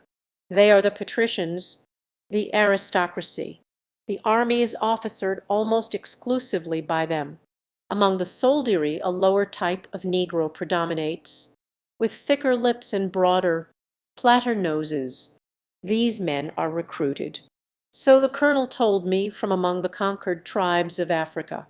They are good soldiers, brave and loyal. They can read and write, and they are endowed with a self-confidence and pride which, from my readings of the words of ancient African explorers, must have been wanting in their earliest progenitors. On the whole, it is apparent that the black race has thrived far better in the past 2 centuries under men of its own color than it had under the domination of whites during all previous history. I had been a prisoner at the little frontier post for over a month, when orders came to Colonel Bellick to hasten to the eastern frontier with the major portion of his command, leaving only 1 troop to garrison the fort. As his body servant, I accompanied him mounted upon a fiery little Abyssinian pony. We marched rapidly for 10 days through the heart of the ancient German Empire, halting when night found us in proximity to water. Often we passed small posts similar to that at which the colonel's regiment had been quartered, finding in each instance that only a single company or troop remained for defense, the balance having been withdrawn toward the northeast, in the same direction in which we were moving. Naturally, the colonel had not confided to me the nature of his orders, but the rapidity of our march and the fact that all available troops were being hastened toward the northeast assured me that a matter of vital importance to the dominion of Menelik Siv in that part of Europe was threatening or had already broken. I could not believe that a simple rising of the savage tribes of whites would necessitate the mobilizing of such a force as we presently met with converging from the south into our trail. There were large bodies of cavalry and infantry, endless streams of artillery wagons and guns, and countless horse-drawn covered vehicles laden with camp equipage, munitions, and provisions. Here, for the first time, I saw camels, great caravans of them, bearing all sorts of heavy burdens, and miles upon miles of elephants doing similar service. It was a scene of wondrous and barbaric splendor, for the men and beasts from the south were gaily caparisoned in rich colors, in marked contrast to the gray uniformed forces of the frontier, with which I had been familiar. The rumor reached us that Menelik himself was coming, and the pitch of excitement to which this announcement raised the troops was little short of miraculous. At least, to one of my race and nationality, whose rulers for centuries had been but ordinary men, holding office at the will of the people for a few brief years. As I witnessed it, I could not but speculate upon the moral effect upon his troops of a sovereign's presence in the midst of battle. All else being equal in war between the troops of a republic and an empire, could not this exhilarated mental state, amounting almost to hysteria on the part of the imperial troops, weigh heavily against the soldiers of a president? I wonder, but if the emperor chanced to be absent, what then? Again I wonder. On the 11th day we reached our destination, a walled frontier city of about 20,000. We passed some lakes, and crossed some old canals before entering the gates. Within, beside the frame buildings, were many built of ancient brick and well-cut stone. These, I was told, were of material taken from the ruins of the ancient city which, once, had stood upon the site of the present town. The name of the town, translated from the Abyssinian, is New Gondar. It stands, I am convinced, upon the ruins of ancient Berlin, the one-time capital of the old German Empire. But except for the old building material used in the new town there is no sign of the former city. The day after we arrived, the town was gaily decorated with flags, streamers, gorgeous rugs, and banners, for the rumor had proved true. The emperor was coming. Colonel Bellick had accorded me the greatest liberty, permitting me to go where I pleased, after my few duties had been performed. As a result of his kindness, I spent much time wandering about New Gondar, talking with the inhabitants, and exploring the city of black men, as I had been given a semi-military uniform which bore insignia indicating that I was an officer's body servant. Even the blacks treated me with a species of respect, though I could see by their manner that I was really as the dirt beneath their feet. They answered my questions civilly enough, but they would not enter into conversation with me. It was from other slaves that I learned the gossip of the city. Troops were pouring in from the west and south, and pouring out. I asked an old slave who was sweeping the dirt into little piles in the gutters of the street where the soldiers were going. He looked at me in surprise.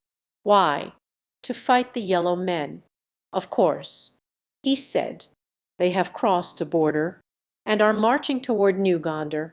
Who will win? I asked. He shrugged his shoulders. Who knows? He said. I hope it will be the yellow men. But Menelik is powerful. It will take many yellow men to defeat him.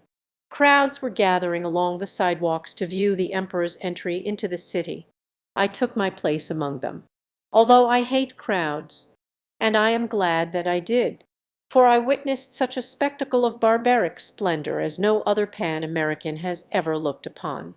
Down the broad main thoroughfare, which may once have been the historic Unter den Linden, came a brilliant cortege. At the head rode a regiment of red-coated hussars, enormous men, black as night. There were troops of riflemen mounted on camels. The emperor rode in a golden hodu upon the back of a huge elephant so covered with rich hangings and embellished with scintillating gems that scarce more than the beast's eyes and feet were visible. Menelik was a rather gross-looking man, well past middle age, but he carried himself with an air of dignity befitting one descended in unbroken line from the prophet, as was his claim. His eyes were bright but crafty, and his features denoted both sensuality and cruelness. In his youth he may have been a rather fine-looking black, but when I saw him his appearance was revolting, to me at least. Following the emperor came regiment after regiment, among them batteries of field guns mounted on elephants. In the center of the troops, following the imperial elephant, marched a great caravan of slaves. The old street sweeper at my elbow told me that these were the gifts brought in from the far outlying districts by the commanding officers of the frontier posts. The majority of them were women, destined, I was told, for the harems of the emperor and his favorites. It made my old companion clench his fists to see those poor white women marching past to their horrid fates, and, though I shared his sentiments, I was as powerless to alter their destinies as he. For a week the troops kept pouring in and out of New Gondar, in, always, from the south and west, but always toward the east. Each new contingent brought its gifts to the emperor. From the south they brought rugs and ornaments and jewels. From the west, slaves, for the commanding officers of the western frontier posts had naught else to bring. From the number of women they brought, I judged that they knew the weakness of their imperial master. And then soldiers commenced coming in from the east, but not with the gay assurance of those who came from the south and west. No, these others came in covered wagons, blood-soaked and suffering. They came at first in little parties of 8 or 10, and then they came in 50s, in hundreds, and one day 1,000 maimed and dying men were carted into New Gondar. It was then that Menelik Ksiv became uneasy. For 50 years his armies had conquered wherever they had marched. At first he had led them in person. Lately his presence within 100 miles of the battle line had been sufficient for large engagements. For minor ones only the knowledge that they were fighting for the glory of their sovereign was necessary to win victories. One morning New Gondar was awakened by the booming of cannon. It was the first intimation that the townspeople had received that the enemy was forcing the imperial troops back upon the city. Dust-covered couriers galloped in from the front. Fresh troops hastened from the city, and about noon Menelik rode out surrounded by his staff. For 3 days thereafter we could hear the cannonading and the spitting of the small arms. For the battle line was scarce 2 leagues from New Gondar. The city was filled with wounded. Just outside, soldiers were engaged in throwing up earthworks. It was evident to the least enlightened that Menelik expected further reverses, and then the imperial troops fell back upon these new defences. Or, rather, they were forced back by the enemy. Shells commenced to fall within the city. Menelik returned and took up his headquarters in the stone building that was called the Palace. That night came a lull in the hostilities. A truce had been arranged. Colonel Bellick summoned me about 7 o'clock to dress him for a function at the palace. In the midst of death and defeat the emperor was about to give a great banquet. I was to accompany my master and wait upon him. I, Jefferson Turk, lieutenant in the Pan-American Navy. In the privacy of the colonel's quarters I had become accustomed to my menial duties, lightened as they were by the natural kindlings of my master. But the thought of appearing in public as a common slave revolted every fine instinct within me. Yet there was nothing for it but to obey. I cannot, even now, bring myself to a narration of the humiliation which I experienced that night as I stood behind my black master in silent servility, now pouring his wine, now cutting up his meats for him, now fanning him with a large, plumed fan of feathers. As fond as I had grown of him, I could have thrust a knife into him, so keenly did I feel the affront that had been put upon me. But at last the long banquet was concluded. The tables were removed. The emperor ascended a dais at one end of the room and seated himself upon a throne, and the entertainment commenced. It was only what ancient history might have led me to expect. Musicians, dancing girls, jugglers, and the like. Near midnight, the master of ceremonies announced that the slave women who had been presented to the emperor since his arrival in New Gondar would be exhibited, that the royal host would select such as he wished, after which he would present the balance of them to his guests. Ah, what royal generosity! A small door at one side of the room opened, and the poor creatures filed in and were ranged in a long line before the throne. Their backs were toward me. I saw only an occasional profile as now, and then a bolder spirit among them turned to survey the apartment and the gorgeous assemblage of officers in their brilliant dress uniforms. They were profiles of young girls, and pretty, but horror was indelibly stamped upon them all. I shuddered as I contemplated their sad fate, and turned my eyes away. I heard the master of ceremonies command them to prostrate themselves before the emperor, and the sounds as they went upon their knees before him, touching their foreheads to the floor. Then came the official's voice again, in sharp and peremptory command. "Down! Slave!" he cried. "Make obeisance to your sovereign." I looked up, attracted by the tone of the man's voice, to see a single, straight, slim figure standing erect in the center of the line of prostrate girls, her arms folded across her breast and little chin in the air. Her back was toward me, I could not see her face, though I should like to see the countenance of this savage young lioness, standing there defiant among that herd of terrified sheep. "Down, down!" shouted the master of ceremonies, taking a step toward her and half drawing his sword. My blood boiled. To stand there, inactive, while a negro struck down that brave girl of my own race. Instinctively I took a forward step to place myself in the man's path.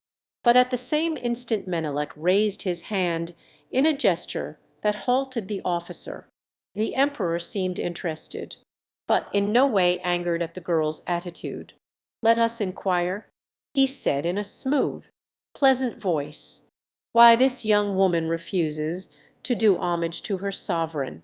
And he put the question himself directly to her. She answered him in Abyssinian, but brokenly and with an accent that betrayed how recently she had acquired her slight knowledge of the tongue. "I go on my knees to no one," she said. "I have no sovereign. I myself am sovereign in my own country." Menelek, at her words, leaned back in his throne and laughed uproariously, following his example, which seemed always the correct procedure. The assembled guests vied with one another in an effort to laugh more noisily than the emperor. The girl but tilted her chin a bit higher in the air. Even her back proclaimed her utter contempt for her captors. Finally Menelek restored quiet by the simple expedient of a frown, whereupon each loyal guest exchanged his mirthful mien for an emulative scowl. "And who," asked Menelek, "are you, and by what name is your country called?" "I am Victory, Queen of Grabritin," replied the girl so quickly and so unexpectedly that I gasped in astonishment. "9. Victory." She was here, a slave to these black conquerors. Once more I started toward her, but better judgment held me back. I could do nothing to help her other than by stealth. Could I even accomplish aught by this means? I did not know. It seemed beyond the pale of possibility. And yet I should try. "And you will not bend the knee to me?" continued Menelek, after she had spoken. Victory shook her head in a most decided negation. "You shall be my first choice." "Then," said the emperor, "I like your spirit, for the breaking of it will add to my pleasure in you, and never fear but that it shall be broken. This very night take her to my apartments." And he motioned to an officer at his side. I was surprised to see Victory follow the man off in apparent quiet submission. I tried to follow, that I might be near her against some opportunity to speak with her or assist in her escape. But after I had followed them from the throne room, through several other apartments, and down a long corridor, I found my further progress barred by a soldier who stood guard before a doorway through which the officer conducted Victory. Almost immediately the officer reappeared and started back in the direction of the throne room. I had been hiding in a doorway after the guard had turned me back, having taken refuge there while his back was turned, and, as the officer approached me, I withdrew into the room beyond, which was in darkness. There I remained for a long time, watching the sentry before the door of the room in which Victory was a prisoner, and awaiting some favorable circumstance which would give me entry to her.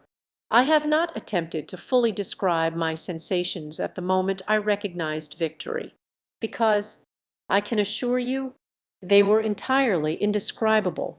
I should never have imagined that the sight of any human being could affect me as had this unexpected discovery of Victory in the same room in which I was, while I had thought of her for weeks either as dead, or at best hundreds of miles to the west, and as irretrievably lost to me as though she were. In truth, dead, I was filled with a strange, mad impulse to be near her. It was not enough merely to assist her, or protect her. I desired to touch her, to take her in my arms. I was astounded at myself. Another thing puzzled me. It was my incomprehensible feeling of elation since I had again seen her, with a fate worse than death staring her in the face, and with the knowledge that I should probably die defending her within the hour. I was still happier than I had been for weeks, and all because I had seen again for a few brief minutes the figure of a little heathen maiden. I cannot account for it, and it angered me. I had never before felt any such sensations in the presence of a woman, and I had made love to some very beautiful ones in my time. It seemed ages that I stood in the shadow of that doorway, in the ill-lit corridor of the palace of Menelik Xiv. A sickly gas jet cast a sad pallor upon the black face of the sentry. The fellow seemed rooted to the spot. Evidently he would never leave, or turn his back again. I had been in hiding but a short time when I heard the sound of distant cannon. The truce had ended, and the battle had been resumed. Very shortly thereafter the earth shook to the explosion of a shell within the city, and from time to time thereafter other shells burst at no great distance from the palace. The yellow men were bombarding New Gondar again. Presently officers and slaves commenced to traverse the corridor on matters pertaining to their duties. And then came the emperor, scowling and wrathful. He was followed by a few personal attendants, whom he dismissed at the doorway to his apartments, the same doorway through which Victory had been taken. I chafed to follow him, but the corridor was filled with people. At last they betook themselves to their own apartments, which lay upon either side of the corridor. An officer and a slave entered the very room in which I hid, forcing me to flatten myself to one side in the darkness until they had passed. Then the slave made a light, and I knew that I must find another hiding place. Stepping boldly into the corridor, I saw that it was now empty save for the single sentry before the emperor's door. He glanced up as I emerged from the room, the occupants of which had not seen me. I walked straight toward the soldier, my mind made up in an instant. I tried to simulate an expression of cringing servility, and I must have succeeded, for I entirely threw the man off his guard, so that he permitted me to approach within reach of his rifle before stopping me. Then it was too late. For him, without a word or a warning, I snatched the piece from his grasp, and at the same time struck him a terrific blow between the eyes with my clenched fist. He staggered back in surprise, too dumbfounded even to cry out, and then I clubbed his rifle and felled him with a single mighty blow. A moment later I had burst into the room beyond. It was empty. I gazed about, mad with disappointment. Two doors opened from this to other rooms. I ran to the nearer and listened. Yes, voices were coming from beyond, and one was a woman's, level and cold and filled with scorn. There was no terror in it. It was Victory's. I turned the knob and pushed the door inward just in time to see Menelek seize the girl and drag her toward the far end of the apartment. At the same instant there was a deafening roar just outside the palace. A shell had struck much nearer than any of its predecessors. The noise of it drowned my rapid rush across the room. But in her struggles, Victory turned Menelek about so that he saw me. She was striking him in the face with her clenched fist. And now he was choking her. At sight of me he gave voice to a roar of anger. "What means this? Slave!" he cried. "Out of here, out of here, quick, before I kill you." But for answer I rushed upon him, striking him with the butt of the rifle. He staggered back, dropping Victory to the floor, and then he cried aloud for the guard, and came at me. Again and again I struck him, but his thick skull might have been armor plate. For all the damage I did it, he tried to close with me seizing the rifle, but I was stronger than he, and, wrenching the weapon from his grasp, tossed it aside and made for his throat with my bare hands.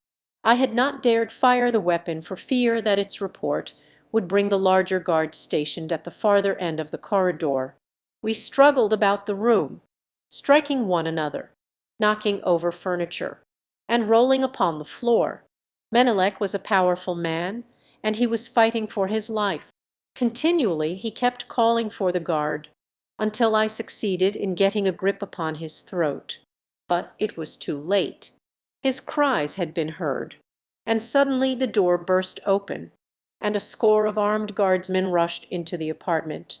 Victory seized the rifle from the floor and leaped between me and them. I had the Black Emperor upon his back, and both my hands were at his throat, choking the life from him.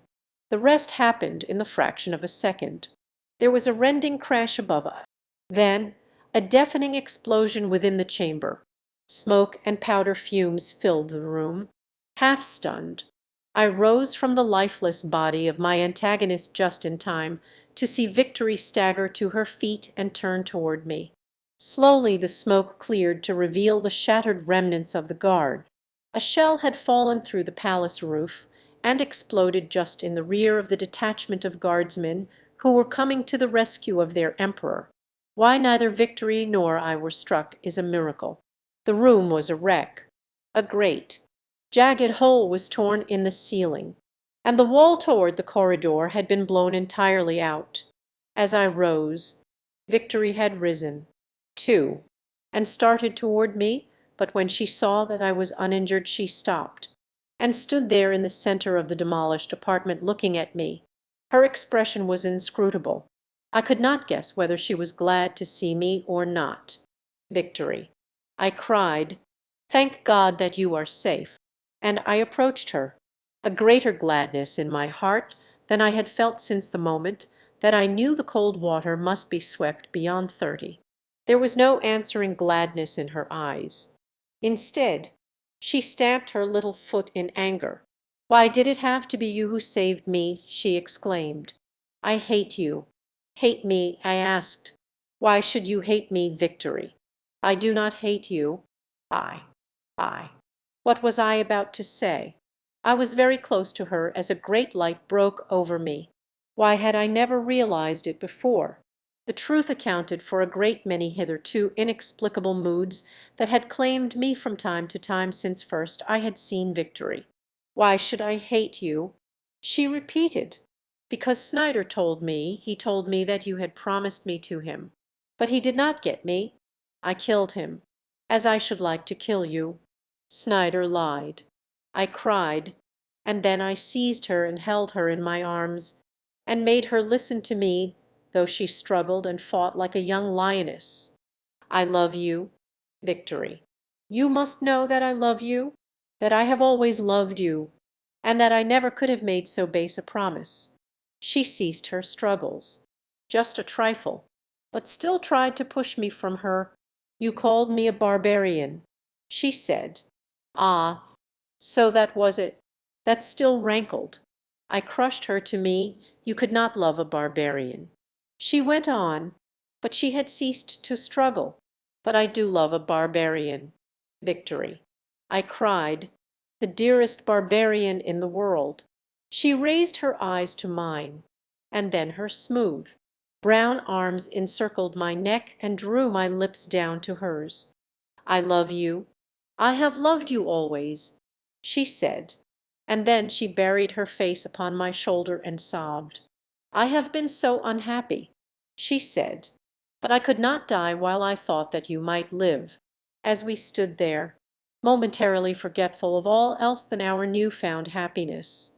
The ferocity of the bombardment increased until scarce 30 seconds elapsed between the shells that rained about the palace.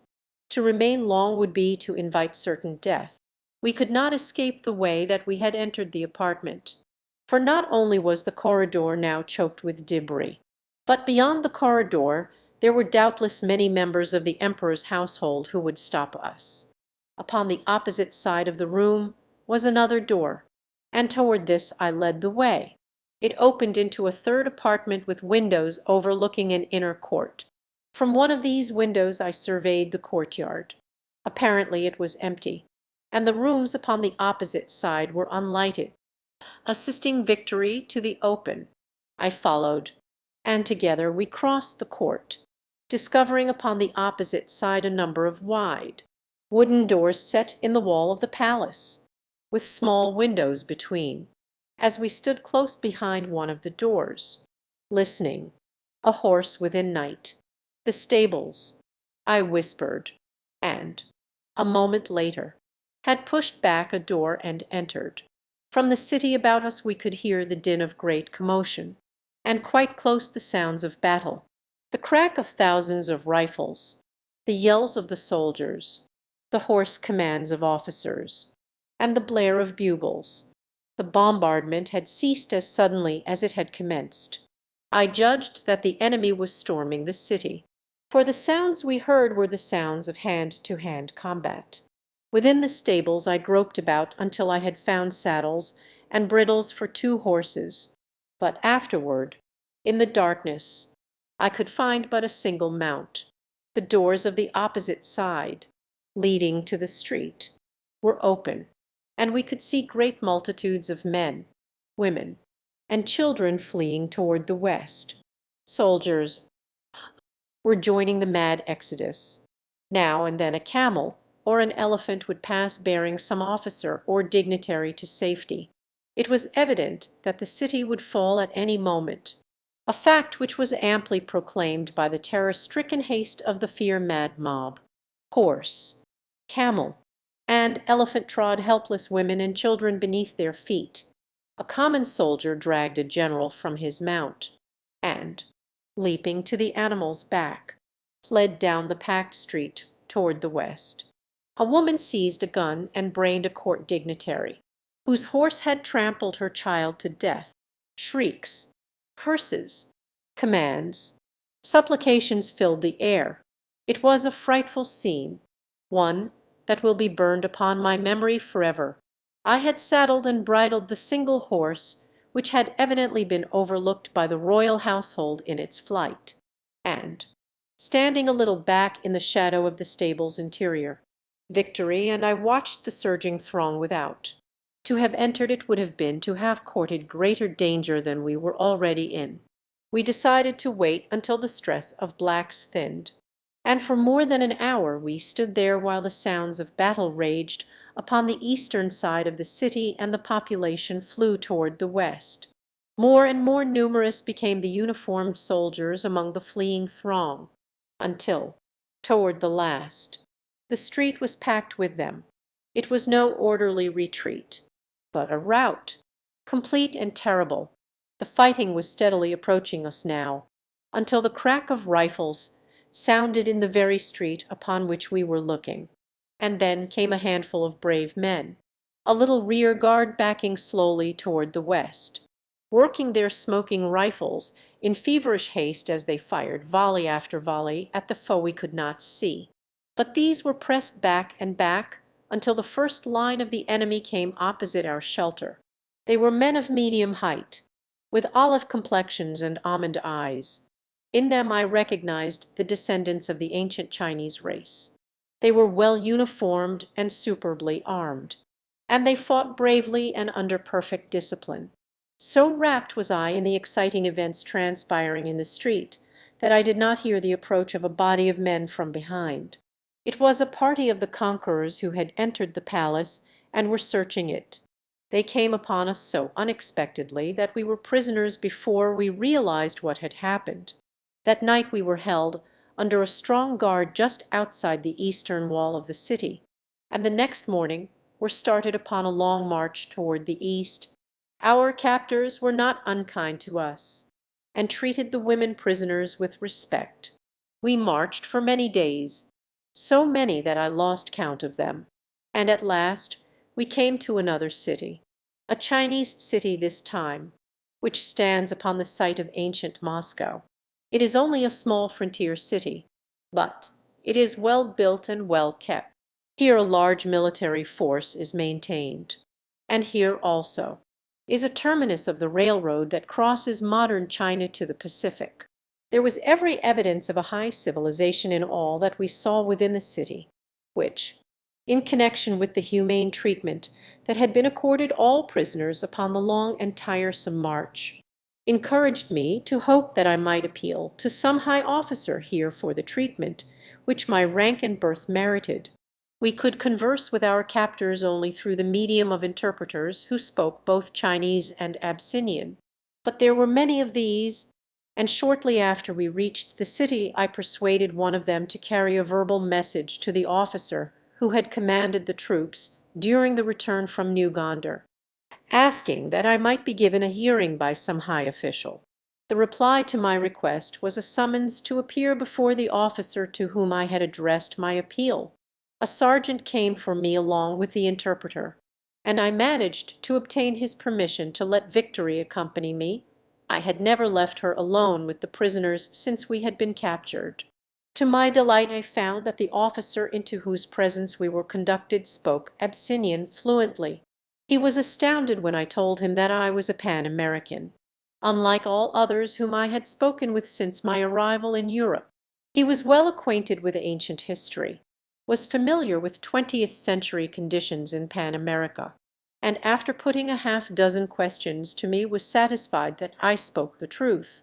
When I told him that Victory was Queen of England he showed little surprise, telling me that in their recent explorations in ancient Russia they had found many descendants of the old nobility and royalty. He immediately set aside a comfortable house for us, furnished us with servants and with money, and in other ways showed us every attention and kindness. He told me that he would telegraph his emperor at once, and the result was that we were presently commanded to repair to Peking and present ourselves before the ruler.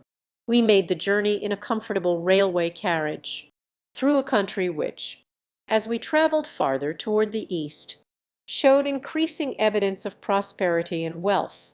At the imperial court we were received with great kindness, the emperor being most inquisitive about the state of modern Pan America. He told me that while he personally deplored the existence of the strict regulations which had raised a barrier between the East and the West, he had felt, as had his predecessors, that recognition of the wishes of the great Pan-American Federation would be most conducive to the continued peace of the world.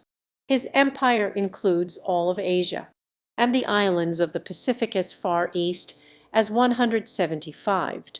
The Empire of Japan no longer exists, having been conquered and absorbed by China over 100 years ago.